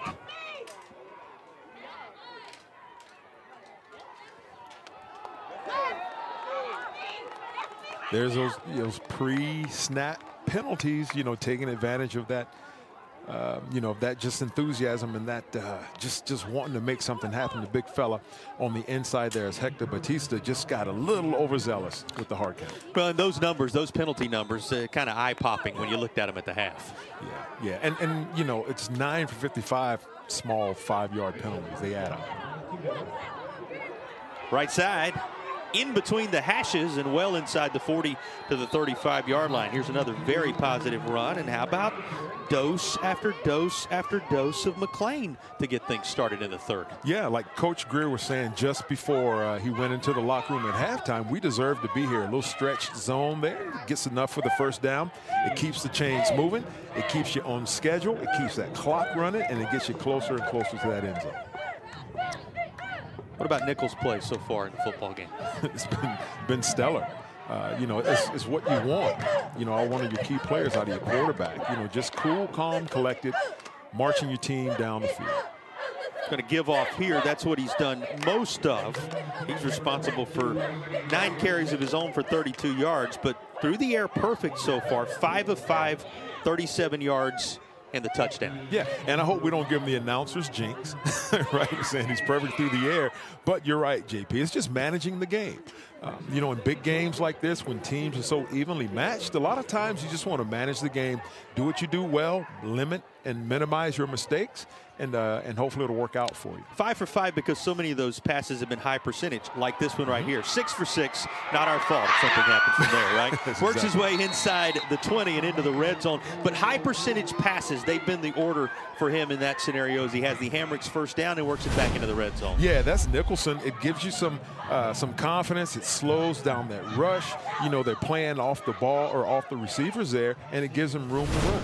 Dante Nicholson with the catch, and the red zone chance brought to you by OneCare NC, assisting clients' health requirements and treatments at home. And here is that swarming defensive front as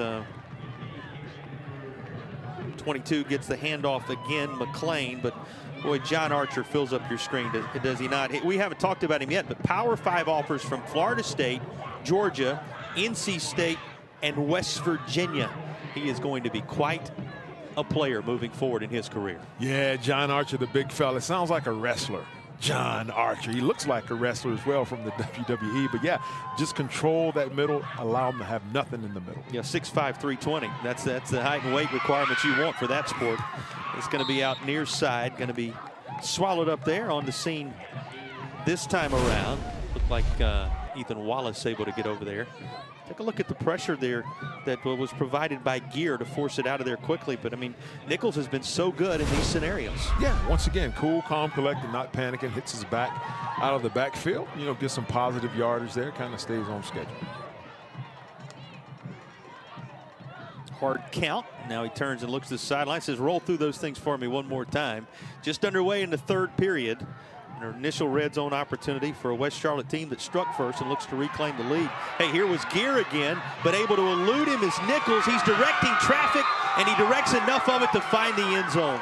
Well, he did it through the skies for the first touchdown, and Nichols now uses his wheels for this Meg Brown TD. But there's a flag on the play. And there's some dirty laundry. More laundry. You know, it seems like every time there's been a big play in this game, you look down there, and the Yellow Hankies are out. This is going to be holding, and it will negate the touchdown. That's a touchdown at the end of the half that West Charlotte was celebrating, a touchdown at the start of the third quarter that West Charlotte was celebrating. In both cases, take the eraser out because it will not go up on the board. And in both cases, it was a holding call. And you hate to see that happen, but you got to think about West Charlotte, you know, and Coach Greer here. I mean, he's doing what they do. You know, he says, let's calm down, let's relax, let's play our game. And it looks like it maybe at the end, not sure where it was, but yeah, I mean, it's playing right into the game plan, JP. Going to be third down, and they're backed up now to the 21-yard line. Again, the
Dairy farmers are a proud supporter of NCHSAA.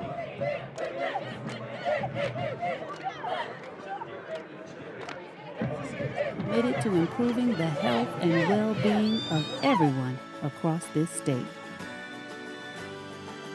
We're here for you, all of you. This is it, people. Hamrick's last call for your Christmas haul. Ho, ho, ho. Select gifts just $4. Other gifts $15. Holiday food and gift sets $8. Kitchen appliances starting at $10. Sleepwear, slippers, or robes $7.98. Seen on TV items $10. And Christmas home and garden decor 80% off. Hamrick's last call for your Christmas haul. Ho, ho, ho.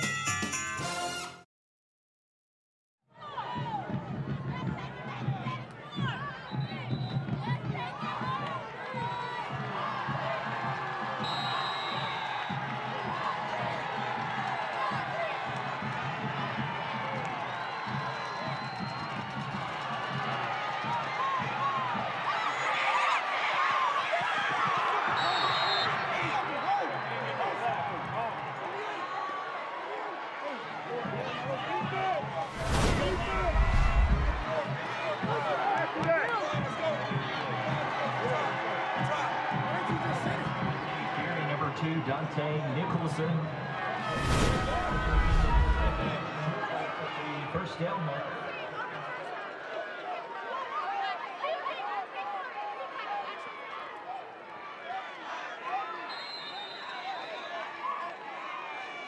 Let's go deep.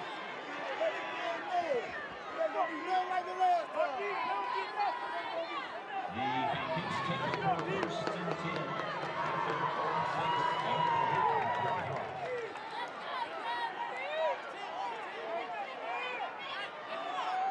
Watch out for the bad snap.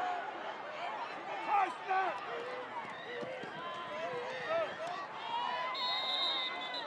Taking the handoff number 3, Jason Franklin for the Falcons.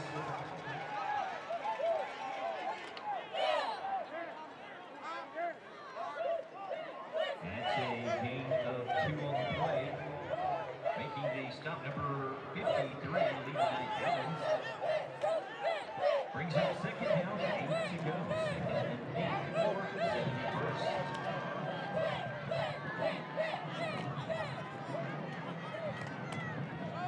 Comes a second down play after a minimal gain on first down. Had just a couple, but you know, probably to his surprise and dismay, Coach McLaurin and company still without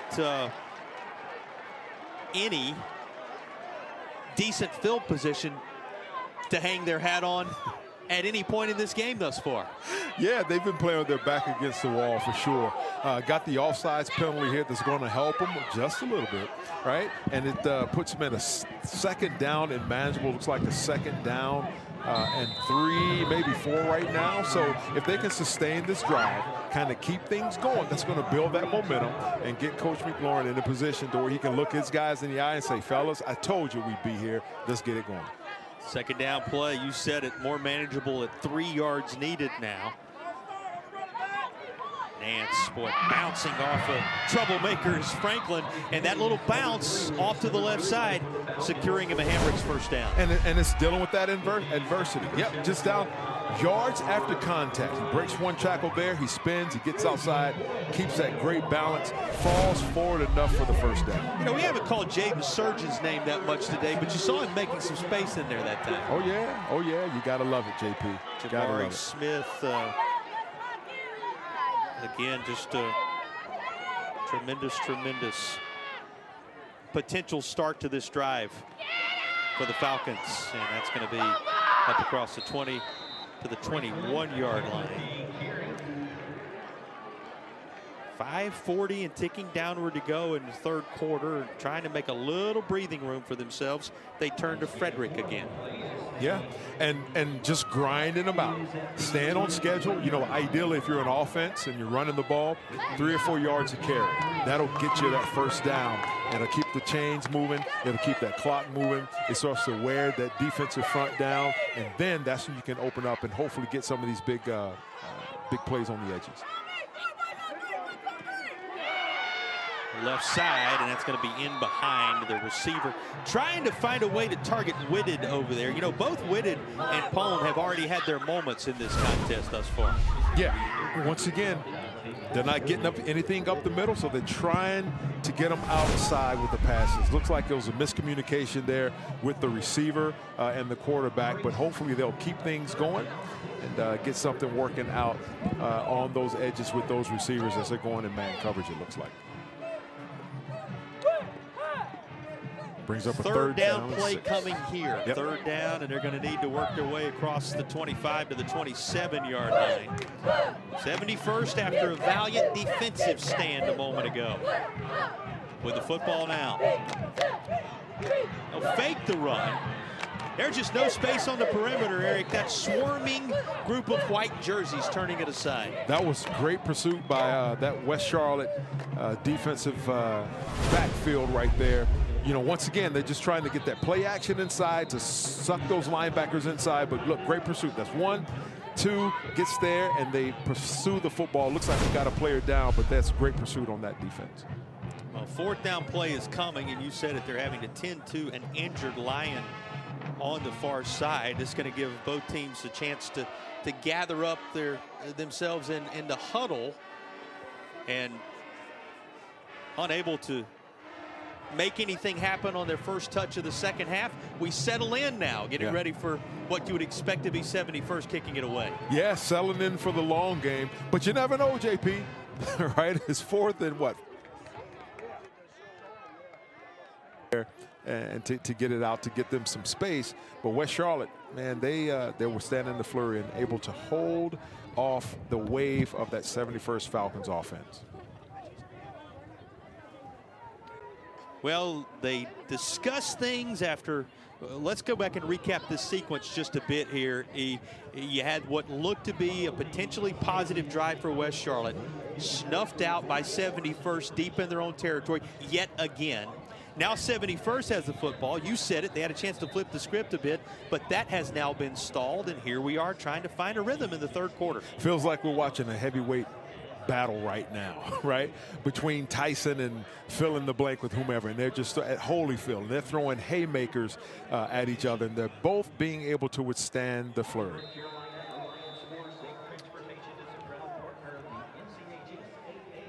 Well, this looks as if it is shaping up for further positive field position on the Lions side of things. The return man who's trying to make sure he's ready to cover something if needed, backpedals to around the 45. That was tremendous pressure. There's going to be a flag. And Eric, even at a running into the kicker scenario with where the ball was placed, this is going to be very positive for 71st. Yeah, it looks like it may give them a first down, and Coach Grant there is kind of beside himself. Yeah, this is going to extend the drive. You saw the contact, no question about that. Flag comes in for what you would think to be running into the kicker. Yeah. Though helmets collided just as Whitted was putting a foot into it. You know, I go back to that statement we made earlier in the game as they get set to move the chains here. What a break for 71st there. And, you know, West Charlotte going for broke, trying to make something happen in the kicking game. But, you know, Whitted has only punted 12 times all season. That's how effective 71st has been in scoring when they have the football. He's been out there to do it more than once today. This time it works to keep the drive alive. Yeah, and so, you know, they're both kind of in uncharted territory because, well, of course, West Charlotte has 2 losses on the schedule and 71st doesn't have any. But right now, they're filling each other out, and they realize they're settling into a great game. I kind of thought it may be a high-scoring game coming in right now, but it's proven to be otherwise, but it's still a great football game. You mean you didn't buy 86 all over again at 3-0 with the final score there? You know, we talked about 86 a few times, but who can forget Alex Gaines during that playoff run of nearly 40 years ago, the 3 game-winning kicks in the postseason, including that 19-yarder, which was the game's only scoring for a 3-0 71st victory when these teams last met, the only time they had ever met before today. So 86 all over again takes us to 7-7 on the scoreboard, with the third quarter rapidly passing us by. How many times have we seen this from Nance? Then he zips a pass left side that is incomplete. But that is not the first time we have seen him save the day on a difficult snap. And he almost threw that away, but yeah, he did save the day. He was able to hit it. Shows what kind of an athlete he is. And that defender almost stepped in front of that for West Charlotte. But yeah, great save for Nance there, because that could have been so much worse. Well, all those basketball skills as well as the football skills coming into play for one of the great athletes in the state of North Carolina. And he and his crew now facing a 3rd down, 11, with 3.5 and a little more change on the backside of that remaining in this 3rd quarter. Happy to have you with us. 3A championship game. Our broadcast presented by Tatum and Atkinson, the heavy hitters. Caught.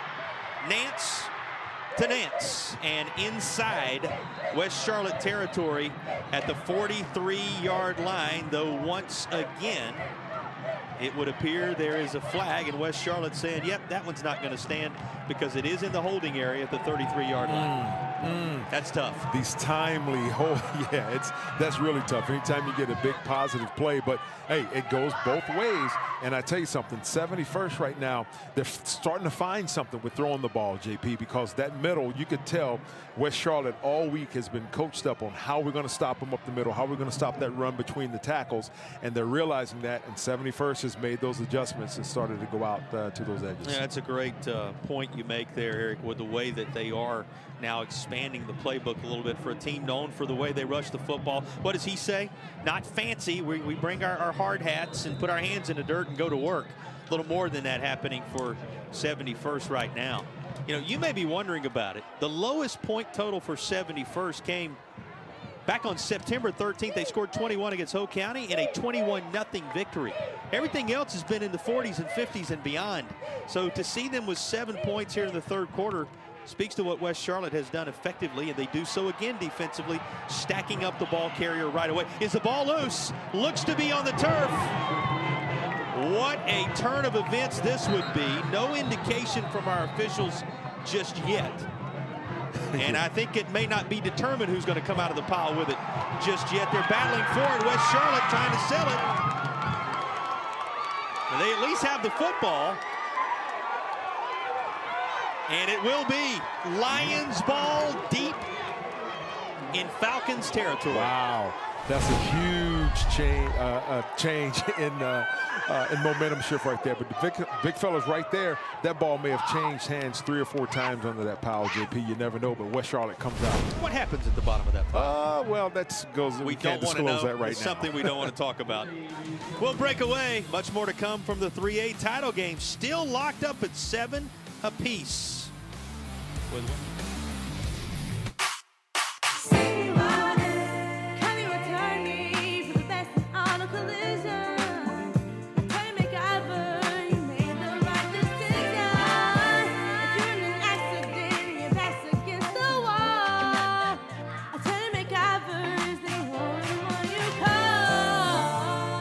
CYA. Call your attorney, Attorney Roderick Todd McIver.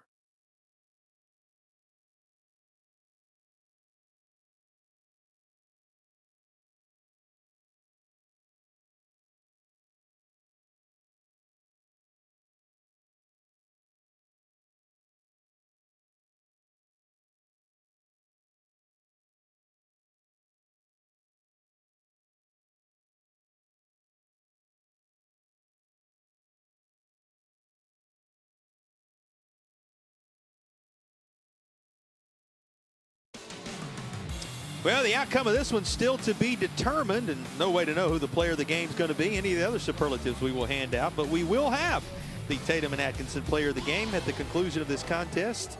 Is your new car wreck? Call the heavy hitters. Tatum and Atkinson, sponsors of our game broadcast and our player of the game. Boy, fighting for every inch as it goes down inside the 20. Red zone opportunity coming. You know, we saw him heavily on that first drive of the half, and here's more Emory McLean. Yeah, nice run by McLean. Once again, those yards after contact, he gets through 1 arm tackle, 2, 3, and there's nothing's going to keep this young man from getting down. Good run. One Care NC Red Zone Chance, assisting clients' health requirements and treatments at home. That is the sponsor of our Red Zone, One Care NC. At some point, Lions fans are thinking that One of these drives got to be capped with points. It has not been the case because of moments just like this, and big 66 in there to turn it aside. Yeah, Big Ely, look at him, man. He, looks like they had a pinch or some kind of stunt going on, and he's quick. He gets in that gap, and I love how he gets up to celebrate. It's like, yeah, it's me, mama. Check me out. I'm doing my thing. Oh, wait a minute. I thought he was an offensive guard. Bingo. Finds a way to get the job done on both sides of the football. Near side, down to the 16.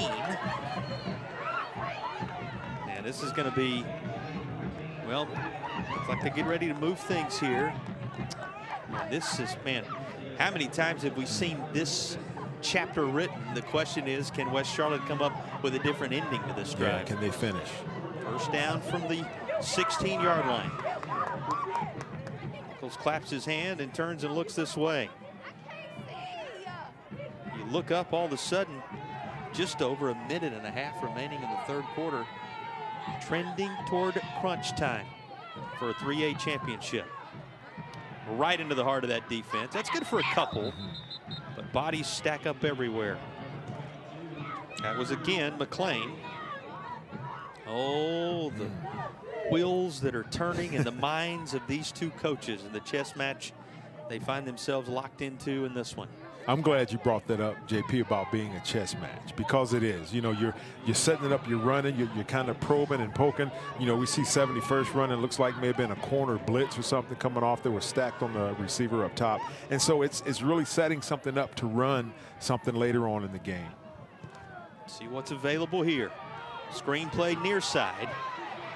It's down to the 9. Now a third down and manageable. This is going to be 3 or 4 needed on third down after this. Yeah, just like a little flanker screen, receiver screen. Good blocking on the perimeter there. Good pursuit by the defense, keeping everything in front. So West Charlotte's going to have to put it in right here with about 40 seconds to go here in this quarter. They're in no rush, but they would like to get it a score inside the 10-yard. Nobody with more catches than Davion Jones today. 7 of them right at 50 yards. Dancing around, finding room to the 6. That is close to a first down, but the spot's going to be critical here. It is, and you got to think that obviously they're going to go for it. At 4th and 1 if they didn't give them the first down, but kind of slippery there. As Nichols, trying to get there. You'd like him to have gotten that first down, but they're going to go for it here, JP. Another key 4th down, and they have stacked them up in the backfield. A flag comes in. Now this is going to change the scenario one way or the other. Well, now they're going to say timeout, having been called for by 71st. I saw something come flying in there. And yeah, flag being picked up. There was a flag thrown, but the timeout evidently was granted just prior to the infraction. Yeah, it's interesting. I'm not sure because 71st called that timeout. I wasn't looking at the play clock to see how far it was down, but yeah, I don't know what the referee saw, but obviously he picked it up. My surprise came from the same place yours did. You would expect if it was running down, the timeout's going to come from West Charlotte. That was not the case. 71st awarded one of those key second half timeouts. We were joking with some of the folks on our crew at halftime that yes, the timeout indicators on the scorebook at the bottom of your screen are working. Yeah. Those timeouts were just all used quickly in the first half. Remarkable how important some of those early moments were that the coaches opted in that first quarter to call the majority of the timeouts. Yeah, and I think West Charlotte may have been out of timeouts after that first quarter, but you can be rest assured those things are a little more they're going to be used a little more strategic here in the second half, especially with a close game here, 7-7, 5 minutes to go in the third quarter. So we're going to see how important that play is when we come down the stretch. Yeah, it speaks to how important this play right here is, that one of those burned in this moment. 4th down and 1 yard needed for West Charlotte. Did they draw 71st offsides? There was movement. The question is, which way are they marching? It is going to be good enough for a 1st and goal. Wow, boy, this tells the story. Yeah, and it's one of those hard counts again, and you see the offensive linemen, they snap down, and they hadn't done that all game. And so right now in this critical moment, it caused the D-line to jump off sides. And you hate to see that, but it was very well played by Coach Greer there. Well, those two said exactly what we expected. Yeah. 1st down and goal from the 4 yard line. Will this be the drive? Deep into Falcons territory, finally capped with further points. Not just yet. Met right away as a ball carrier and met by Batista, whose name we've called time and again today. Mentioned how he was the defensive player of the year as a freshman, battled some injury in his career. Boy, has he been back as a force here. His stop takes us to the end of the third quarter. 12 minutes to settle the 3A championship in North Carolina. 86 all over again. Comes down to the final stanza.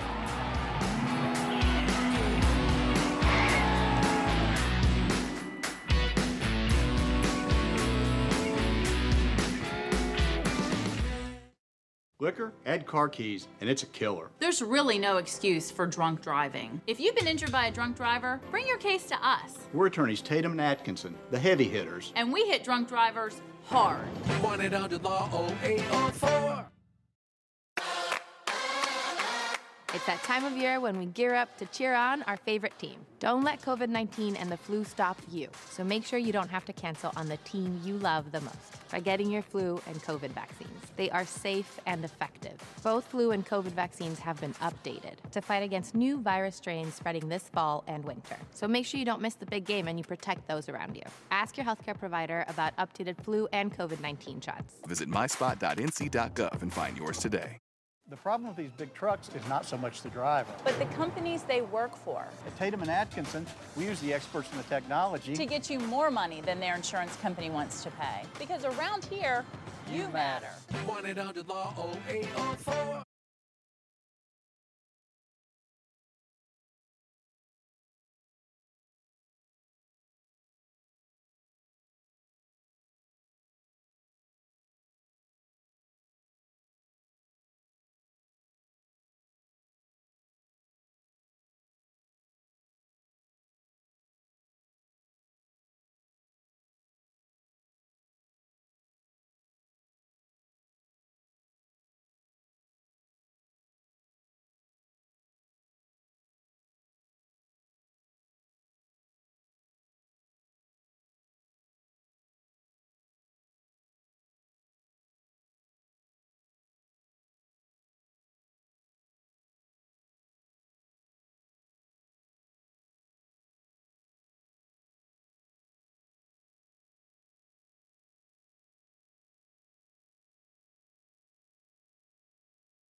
Breezy and cool December day as we get set for the fourth quarter in a tie football game for the 3A championship. For more on this one, let's check in with Hannah.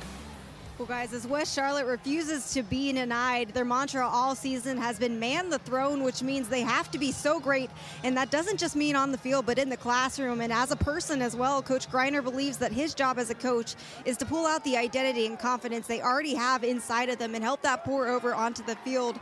He said that this team has bought into that mantra this season, has been a player-led team because of it, and putting this team back on the map has been the biggest priority this season, guys. Good stuff, Hannah. They're trying to get closer to that throne right now, Eric, but it gets tougher the closer they get to the goal line in trying to capture that throne, because this defense has tightened once more. Yeah, less room to maneuver when you get down there, and your options are limited. You know, and that defense is just tightened up on the inside there. And, yeah, they got to make a stop here. You can only imagine just the momentum shift it'd be. Third down, zipping a pass toward the end zone, and this is caught. Touchdown. So 2 touchdown tosses today. This one comes on third down, and there has to be a major sigh of relief on that sideline because they finally break through in the red zone. Finally break through. When you see Coach Greer, they just kind of let out that scream of excitement there that they finally got in, because, yeah, the last couple of trips to the red zone, JP, they've been denied by that 71st defense, and yet here they are, they punched it in. Everybody from the Charlotte area also looking for flags. You remember the last 2 times they worked their way into one of these end zones here at NC State. It has been met with a call that brought the touchdown back. Not on this occasion. The extra point is true as well. Kang Chang Quach able to get the job done, and here one more time is a look at the toss and catch for the TD. How about this reaction Yep, just that slant. Coach's like, there we go, fellas. I feel it. He says, that's right. We've earned the right to be here is the message he's echoed to his team all week, all during the game, all halftime. So those fellas, and the same play, they hit a slant, going in the first time for the touchdown. And Dante Nicholson now has his state championship moment. There you go. Think about the catch that he's able to make there. With 11:28 to play in the football game. Back in that unusual territory for 71st of trailing at any point this year. And West Charlotte finds command once more, a little closer to that throne that Hannah was telling you about just a little bit ago for the Lions. Can they be the king of 3A in 2024 after making just a remarkable run, knocking off the top seed, taking care of that Dudley dynasty, knocking off the defending champs in Hickory last week, and now facing a 71st team that has a group of seniors trying to finish what they started a while back after being here in this environment, in Chapel Hill, of course, but in the state championship environment a year ago. And the question is going to be, how will 71st respond as we get set for the Roan Law kickoff here? Roan Law, we fight and have the verdicts to prove it, sponsors of all of our kickoffs in this one. As we get set for the Roan Law kickoff, which is going to take a little longer than you might think because that stiff breeze we've been fighting up here in the booth, just trying to keep rosters and paperwork where it needs to be, will not allow the football to stay upright on the tee. Seems like it's made its way down to the field and taking his wrath off of us. And it's down there in the field. So, yeah, 71st has got to get something going right here, establish a drive because they're running out of time, 11.5 to go in the game. Got to get something going here. The question was going to be, if it's a close game, how would they respond to something they had not really dealt with at any point this season? We're going to have the answer to that question here in the fourth quarter. This one going to be returned. There is more up across the 20 to the 25-yard line. Let's look back at this scoring drive, capped with the 10-yard reception by Nicholson. Yeah, it's just no panicking, JP. 9 plays, 27 yards. It's no panicking. They're just saying, hey, we've earned the right to be here. Let's do what we do. Play within inside of ourselves. Do your job. Sustain your blocks. Run your routes. Catch the ball when it's thrown to you. Squeeze it tight when when it's handed off to you, and you'll be successful. And that's what they did on that drive there. That's our McIver Law Firm scoring summary for the past drive. CYA, call your attorney, Roderick T. McIver. A little bit of room near side, that's all. And this front telling you how little the room is going to be. Among those there on the scene, Sincere Gray to snuff this out. Yeah, and that looks like it was a direct snap there to number 14, Sean Pone. And looks like Nance is limping a little bit there, JP. Not too sure what's going on with him, if he's healthy enough to go. But he's out there, so obviously he's healthy enough to go. But looks like he's got a little hitch in his giddy-up. And we've seen both Nances. You talk about Pone there, who they will utilize in every way possible.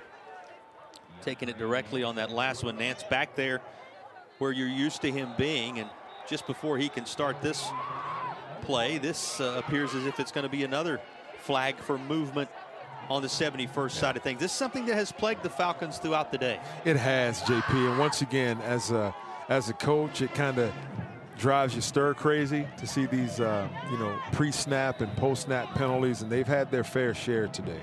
He remembered against Hickory some of the things they felt like that took away some of the opportunities in front of them a year ago in Chapel Hill. The penalty piece of it, something that's going to stick out right now, but a lot of time for his explosive crew to right the ship and change the outcome. Let's see if it happens here on second down. Nance again dealing with a bobble situation, but hey, maybe it caught the defense a bit off guard as well, because he finds Jaden Surgeon over the middle to move the chain. Boy, been impressed with the four-year starter. How many times he's dealt with moments just like this? Yeah, you probably figure this kid can juggle, right? But number 45 there, Surgeon, he had the false start, right, on the play before. So you could kind of tell that I'm getting the ball, so he really wanted to get that jump off, and he did. And, the coach didn't change the play because it was still there. Those vertical routes running against the zone, it's going to be open every time. Yeah, it turns out it was a great play call. Yeah. Sets a new set of downs at the 38-yard line. Well, this time around, it's Pone again. He's handling the football to the tune of right across the right side. That's good for a few. You'll take that on first down. He gets 4 once they sort it all out. Closing in on 9.5 minutes to play, 71st. Finding themselves down a touchdown, but on the move here as they work toward midfield.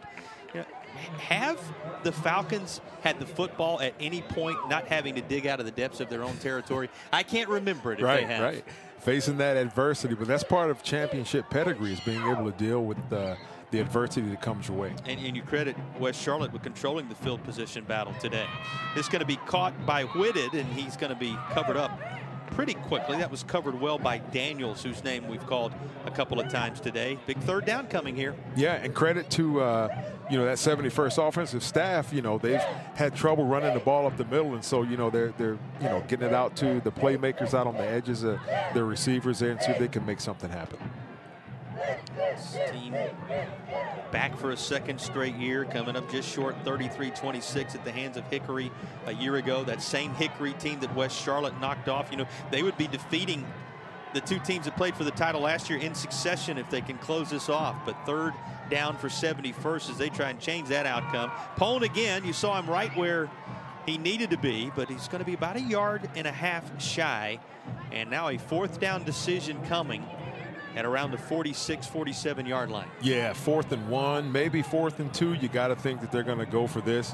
Maybe beef up in the middle, get a couple extra blockers in there and go for it. You have to. You're running out of time. 8 minutes to go here in the game. You're playing for all the marbles. Donovan Frederick, ring a bell when you talk about needing 1 yard or 2. He's right there off the right hip of the guy at the helm right now, and that continues to be Sean Pone. The celebration for West Charlotte is the result of another movement scenario, a false start penalty that is going to back 71st up again. This changes the play call, JP, whereas you may have been thinking a tush push or something, just 1 yard or 2. Now you're looking at a 6 or 7 yard 4th down, and that changes what you call in the huddle. If you even run it, you may go ahead and punt. I was going to say, does it change your decision in full about whether you even try this? I mean, the one thing that 71st has been unable to do, and he said it going in to this second half, is flip the field. Yeah. Would a punt perhaps serve that purpose for you if your defense can get a stop, because they've been playing from behind the 8 ball in many ways today? Well, a little more time needed to make that decision. We'll break away also. 3A title game continues in a moment from Raleigh. It's the Get Holiday Ready sales event with the Ford crew. Final day. What do we got? Big inventory, big deals, and a big grand finale final days finish. Ford SUVs. Bring it, Mother Nature! The built wild Bronco family. Goat modes. Goes over any type of terrain. She knows. F-Series, best-selling truck for 47 years. Final days. Exciting. Yeah. Hurry, get 1.9% for 60 months plus $93.92 in total savings on a 2024 Ford F-150 hybrid.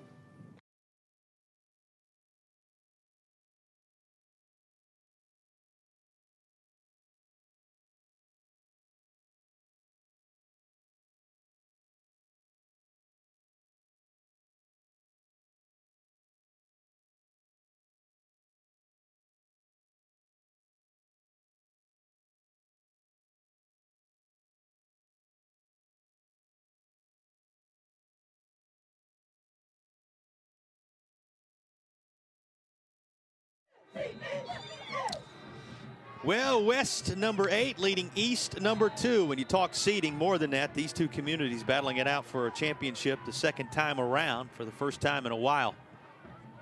Battling it out for supremacy in the 4th quarter. Deciding to kick it after the timeout. It'll be fair caught at the 25, and that's where West Charlotte will take over. We haven't seen West Charlotte backed up and having to do something offensively that much today.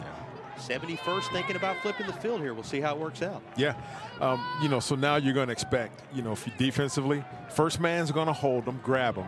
Next man coming in. We see it happening a lot in college and in the NFL. They're punching at the football. They're ripping at it, trying to get them to get out. Well, those quick passes have worked to perfection for West Charlotte. Look, he is still perfect when it comes to attempts, completions. First 11 effective as he has been overall with Nichols and company listening to whistles. Boy, both these teams, here's a false start now, going to go against West Charlotte on the other side. For this to be the 16th game of the year, a lot of penalties in just lining things up here today. Yeah, and we saw two receivers there that they weren't quite set. They were bouncing outside the hash, and they didn't get set before the ball was snapped. And so once again, you know, some jitters, but here we are in the fourth quarter. They can maybe start to smell that victory and get close to it and think like, guys, we got to get this. And sometimes nerves can be your own worst enemy. Yeah, I've heard you say so eager to go. That's what you're seeing here today. Yeah. They've trained and worked so hard all offseason, you know, and they've made it this far. Yep, and it all comes down to 140+ degree North Carolina afternoon in Raleigh. And it all comes down to 7 minutes and change in a 7-point football game right now. What do you expect we're going to see down the stretch here? Well, I expect West Charlotte to continue to do what they do, JP. They've been controlling the ball, hadn't made a whole lot of mistakes with it. You know, 71st is going to have to make something happen. On the defensive side of the ball, you know, we saw that Nichols is 11 for 11, so they're going to have to take some chances. Crew out of Fayetteville trying to get the football back. They have West Charlotte behind the sticks. Of course, United 8, 3A, 4A from whence the Falcons hail. Here's a little trickery going deep, and that has got too much air underneath it. But a flag will change things. And you can hear the moaning and groaning from the 71st side of things as they felt that ball perhaps was uncatchable by the receiver. This one is going to hurt as the Falcons were looking to get off the field with one more play potentially. Wow, major collision up near midfield. Yeah, that would have been the defensive stop that 71st needed. But yeah, unfortunate with that pass interference, it's going to keep the chains moving because the ball was, you know, well over his head. Well, not only that, you get another look at it here. Break down what you saw. Yeah, I mean, they tried to get him off, you know, just misdirection with the flow, the run read, hopefully get the defensive backs peeping in the backfield and make them come up. But they stayed disciplined and kept the ball in front of them. That's just unfortunate for 71st. Well, they're going to line it up at the 35-yard line. 1st and 10. The one thing you mentioned there, we'll see what transpires. Just play football on the ground. 71st has it. Covered up in there by Moore. And the Falcons have the takeaway they were hoping for. Oh, my, JP. That's exactly what they needed. Coach McLaurin is saying, hey, fella, we're not panicking. Let's do what we do and capitalize on those mistakes. And this is going to be their best starting field position of the night. Oh, how life can change from one moment to the next.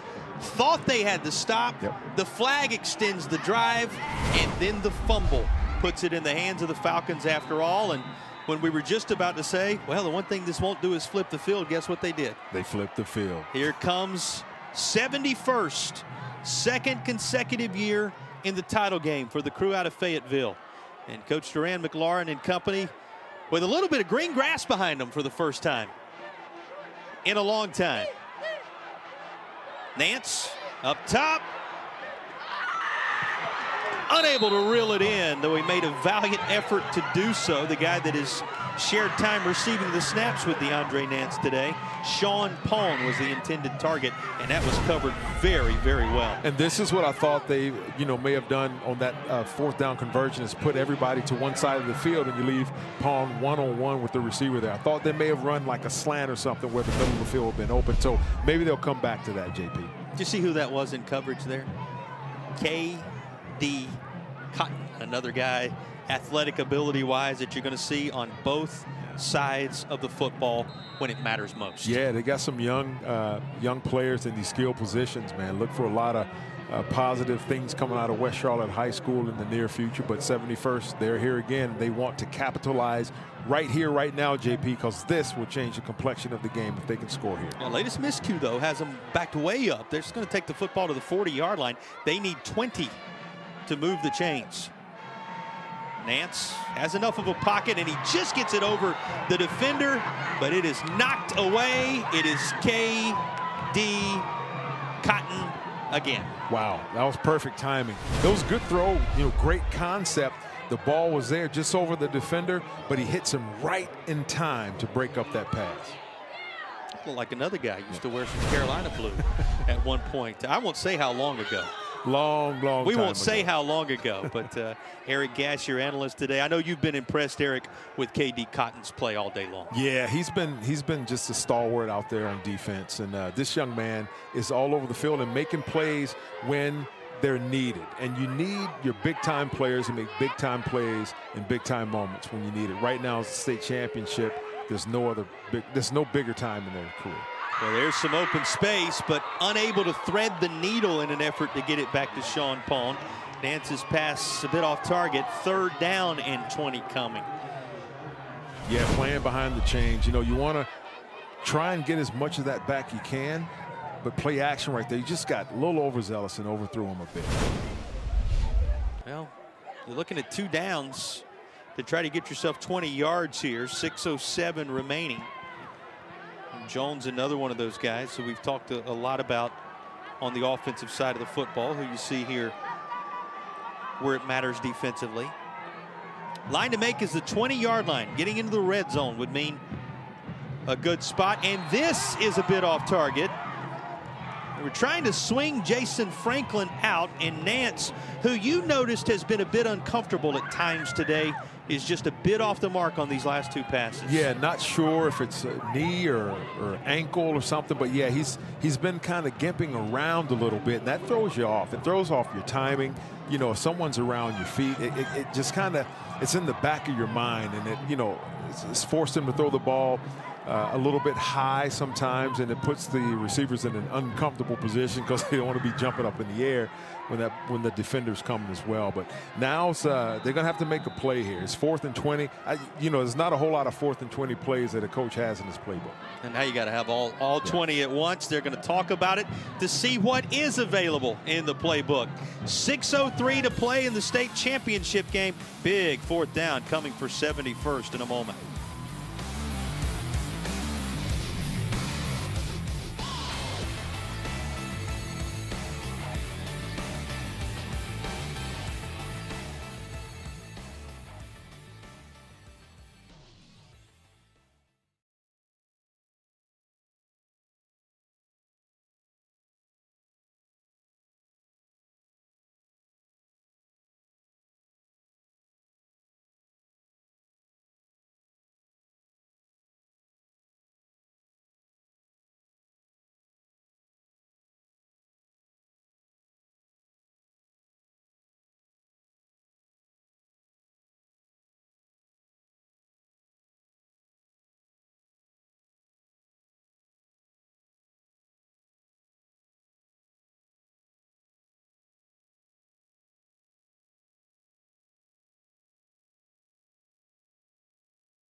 West Charlotte reclaiming the lead here in the 4th quarter, mid stages of the final period of the 3A season. At some point in this 4th quarter, we'll have the Carolina Ford Dealers drive of the game. Have we seen it yet? Only time will tell. 4th down and 20. They need the 20. As the Falcons try to dial up something to extend the drive. Pressure coming from the far side, and Nance not going to be able to get enough underneath this. It will be West Charlotte football as the Lions hold, and that picture's worth 1,000 words. Nance a little more shaken up here. It was a tough go of it for Nance on that drive, trying to complete something once they were behind the sticks. Yeah, you get the turnover, you're in plus territory, and you can't make something happen. And, at 4th and 20, we're kind of talking during the break, JP. What do you call? You don't have that in your playbook to call a 4th and 20. So, it's not like the NFL to where if you get a PI or pass interference call, you get an automatic 1st down. You just get the 15 yards, and they'd still be behind the chains, so it's tough. Also use their timeouts there, particularly burning what, according to the scoreboard here, as you glance at it, was the final timeout for 71st. So under 6 minutes to play. You have to work to get the ball back pretty quickly here. Yeah, you are, and hope, and they got the ball because there was a mistake on the handoff for West Charlotte. And you got to think that they're going to try and rip at it and trying to get it because they need to make something happen. West Charlotte looking for the backbreaker on this drive, and across the 50 into 71st territory is the ball carrier. You've seen him on both sides of the football throughout.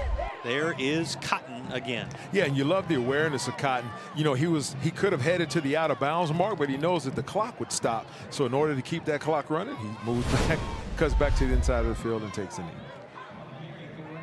And more importantly, keeps that clock running with 5.5. That is mission critical right now as West Charlotte tries to move closer to that throne. You were a part of the broadcast a little bit earlier. You heard Hannah talk about the man the throne mantra of this West Charlotte team. They will have unseated the top seed Irwin, unseated Dudley, and unseated is really the word, Hickory, a week ago, the reigning champions, before tangling with the 71st team that kept them from a championship back in '86 and was here a year ago. But his team on the verge with another first down or two here of getting the job done in full. Second down, and they need about 5 from inside Falcons territory. Screen play near the marker, about a yard shy. Well, this with the slide there, they're going to give him progress all the way to the 39. That's going to be very close to a first down, if not enough. And they will say, by eyeballing it, move the chains. There's a first down. Precious time with that Hamrick's first down. Now beginning to wind down. And look at the confidence that Coach Greer has in his offense, and in particularly Nichols, to throw the ball. Right, when you want the clock to keep going. He's been perfect on the day. Ball didn't hit the ground, and they got the first down. More importantly, it keeps that clock moving and keeps those precious seconds are taken away from 71st if they were to get the ball back. Now, under 4 now to go in the championship game.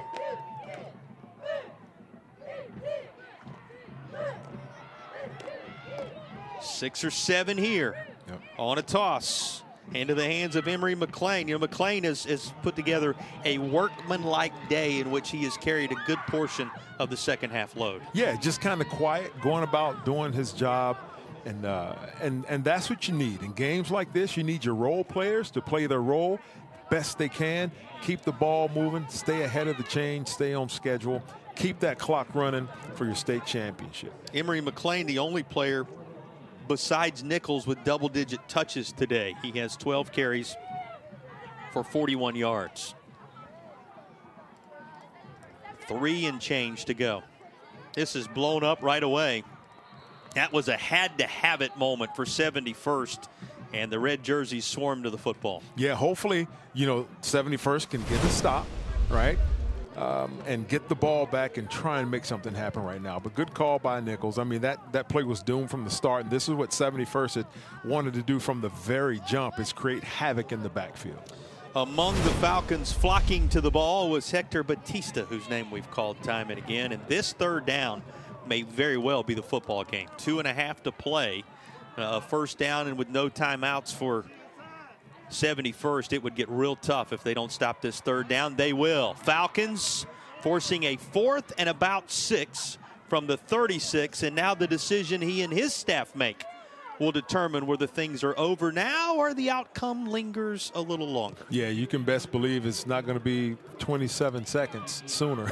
They're going to let this clock run down, you know, to play the clock game. There you go. They still have those 2 timeouts, and so Coach Greer is going to let the clock run down and call a timeout.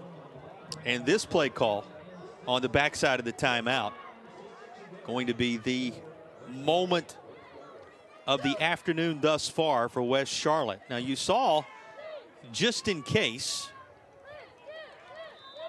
Dang Chanquach getting ready to go should he be called upon. The junior kicker who been perfect on a couple of extra point tries today, but points from him would make it real difficult for Coach McLaurin and company. They would need something beyond just the score that has been elusive. And, you know, we don't need to let this fourth quarter pass us by, whatever the outcome is here, Eric, without mentioning the point totals in recent days for this 71st team.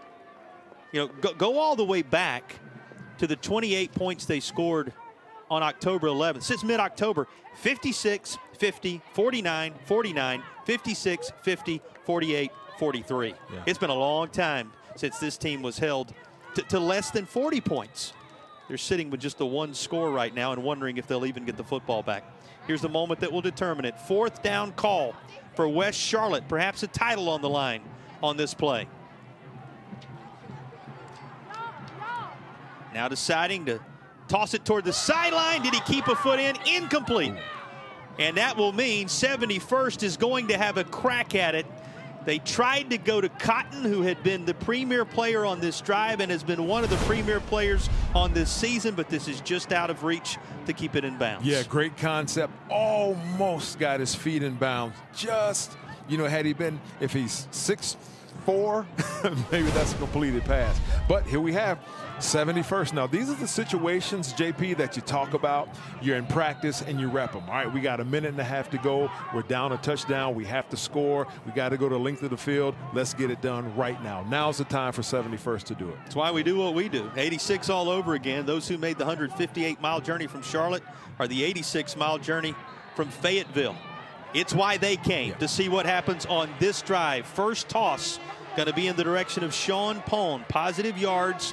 But again, 71st unable to stop the clock as they look for the drive that would equalize and give us some extra football today. 120 and ticking downward. Got to have a sense of urgency here. You have to, JP. I mean, you can practice it all you want, but until you get in the game and have to run it, it's where it's vastly important. He stayed in bounds. He didn't get out. That clock continues to run.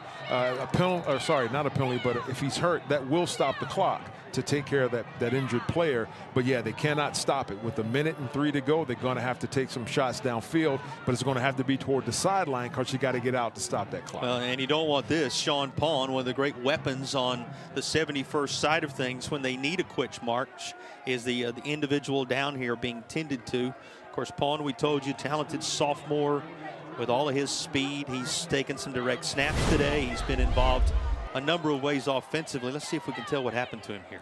Yeah, he catches it and puts his foot in the ground and tries to get outside. He may have taken a helmet to the hip or something like that. You just never know, JP. But this is going to start the clock back, so they're going to have to get on the ball right away. And let's hope that they've rehearsed and practiced this, end of the game strategy and how you're going to get the ball in that end zone.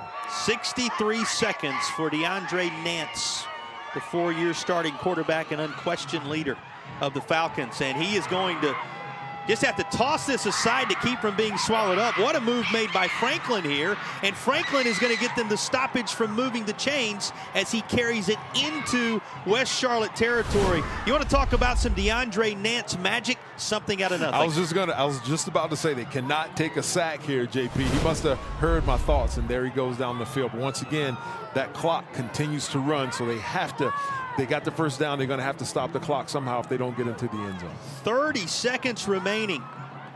No timeouts for the Falcons.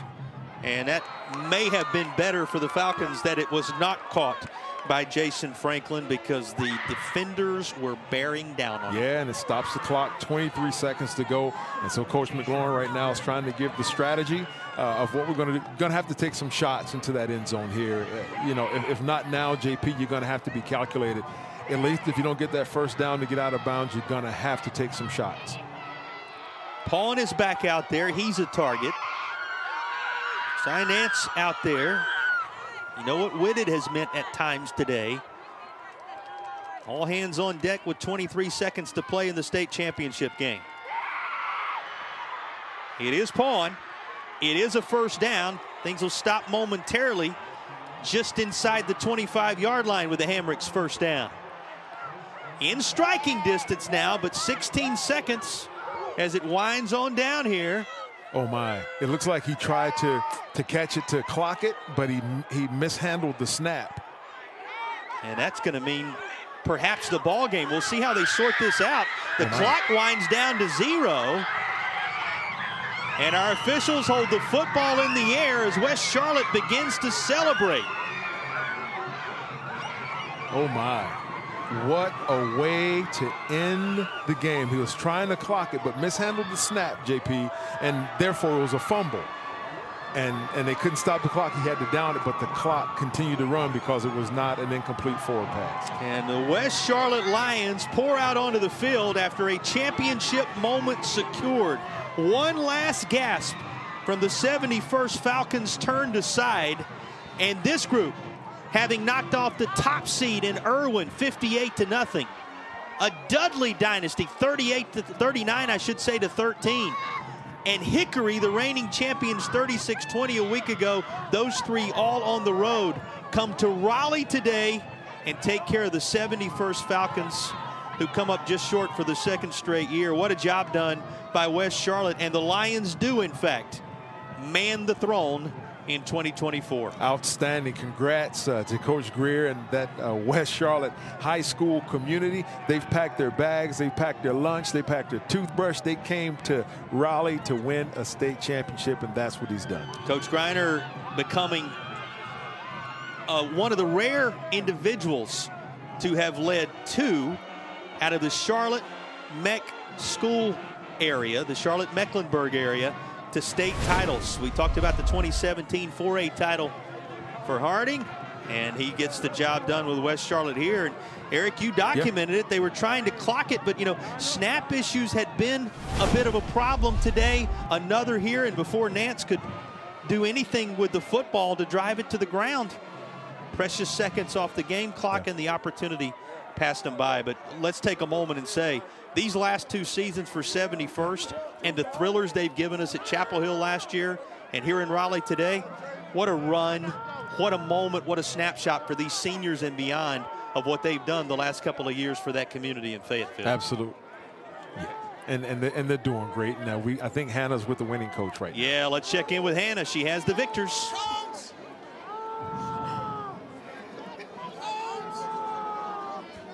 Coach, you knew this was going to be tough in the trenches today. How did your team refuse to be denied? It's just what these kids are about. I'm just happy to be a part of it. No one thought it's going to be a 14-7 game, but how about our defense, the resiliency, the toughness? I mean, they're like a giant. It was like David versus Goliath.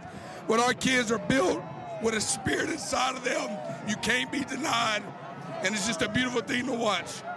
I saw you fall to your knees when you were announced that you were the winners. What's the emotions running through your head right now? Yeah, God is good.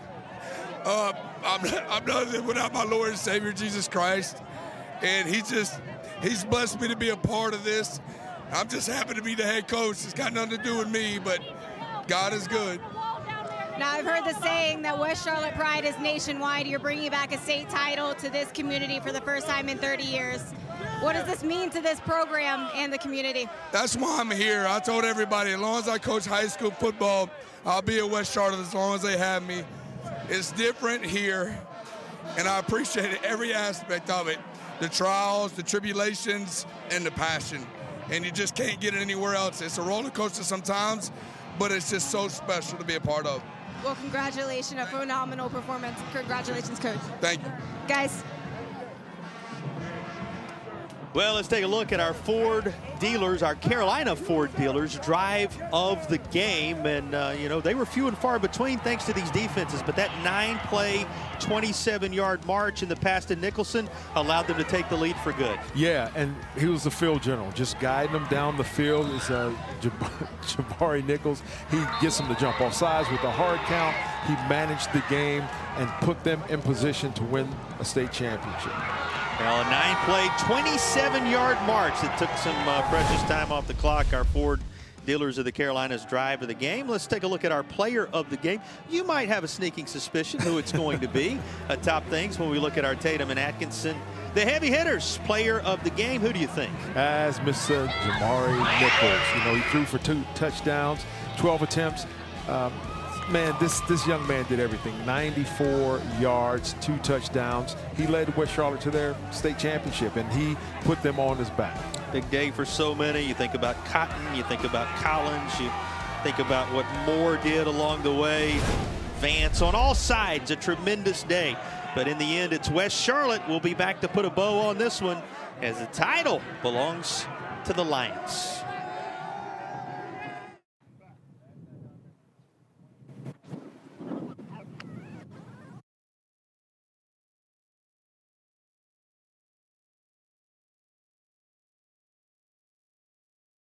It's the Get Holiday Ready sales event with the Ford crew. Final days. What do we got? Big inventory, big deals, and a big grand finale final days finish. Ford SUVs. Bring it, Mother Nature. The Built Wild Bronco family. Goat modes. Goes over any type of terrain. She knows. F-Series, best-selling truck for 47 years. Final days.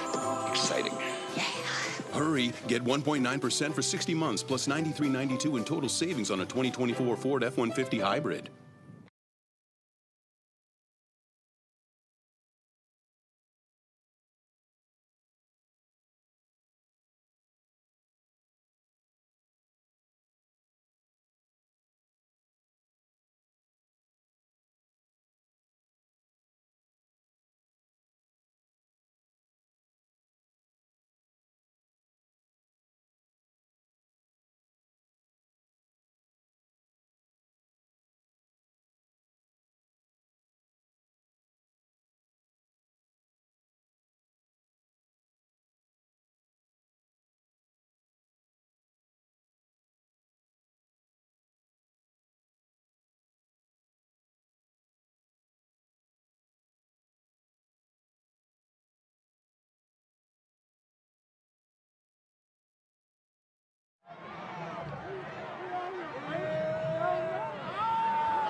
Not since the icon Tom Knotts led him to the championship in 1995 has there been this kind of celebration in West Charlotte. That was a 7-point win over Byrd.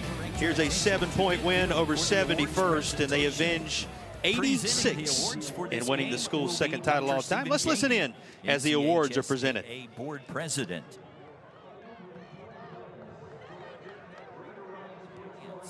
William Clemens of Raleigh Parks Recreation and Cultural Resources, NCHSAA Commissioner Q. Tucker, NCHSAA Assistant Commissioner for Sports, Championships and Compliance, Brad Alford. Wells Fargo is the official sponsor of the NCHSAA Awards program. Now, we ask the captains and the head coach of 71st to come forward to receive the state runner-up plaque.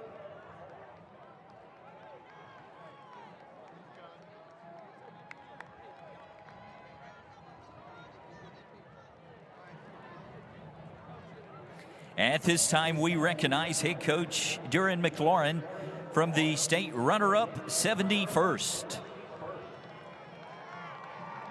Please join us in a round of applause for 71st.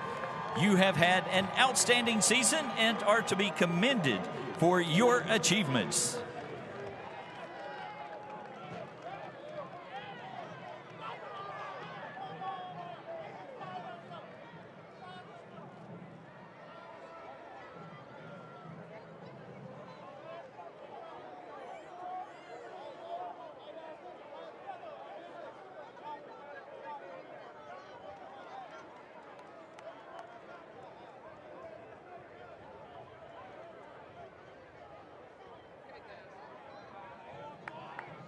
And now, introducing the 2024 North Carolina High School Athletic Association State Champions, West Charlotte.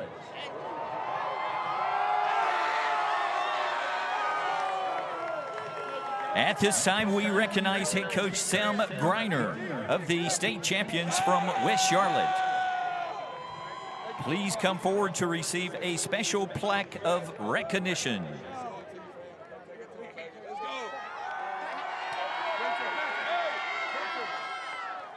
And we now ask the captains of the state champions to join their head coach to receive their championship plaque and their championship banner.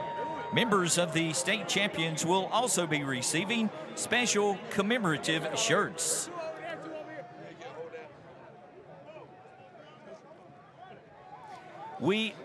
Well, what a championship moment for the Lions, as the mantra was all season long, Eric. The Lions find their way to man the throne in 2024. Your final thoughts on what we witnessed here? Yeah, congrats, to Coach Griner and the staff. You could tell that they prepared, for 71st and for this game. And congrats to the administrators, the teachers, the parents, the trainers, that whole community there in West Charlotte and Queen City. And, job well done. They came. Coach said they deserve to be there. They've earned the right to be there, and they showed it. Well, again, he's in rare air now. A couple of state titles at Charlotte Mech Schools and a couple of different locations, and taking his name and placing it alongside of a number of others and giving this school its second title all time. Special thanks to our sponsors: Tatum and Atkinson, North Carolina Department of Health and Human Services, Carolina Ford Dealers, Hamrick's, Meg Brown Home Furnishings, McIver Law, Ingalls Markets, One Care NC, and Roan Law, all making it possible for you to see these championship games live. One more to come here in Raleigh. In just a bit, we will have the 1A title bout. But reigning supreme in 3A, back atop the throne, the Lions, by virtue of a victory of a touchdown separation, finding their way back to the crown for the first time since 1995. West Charlotte 14, 71st 7, as the Lions sit on the throne in 3A.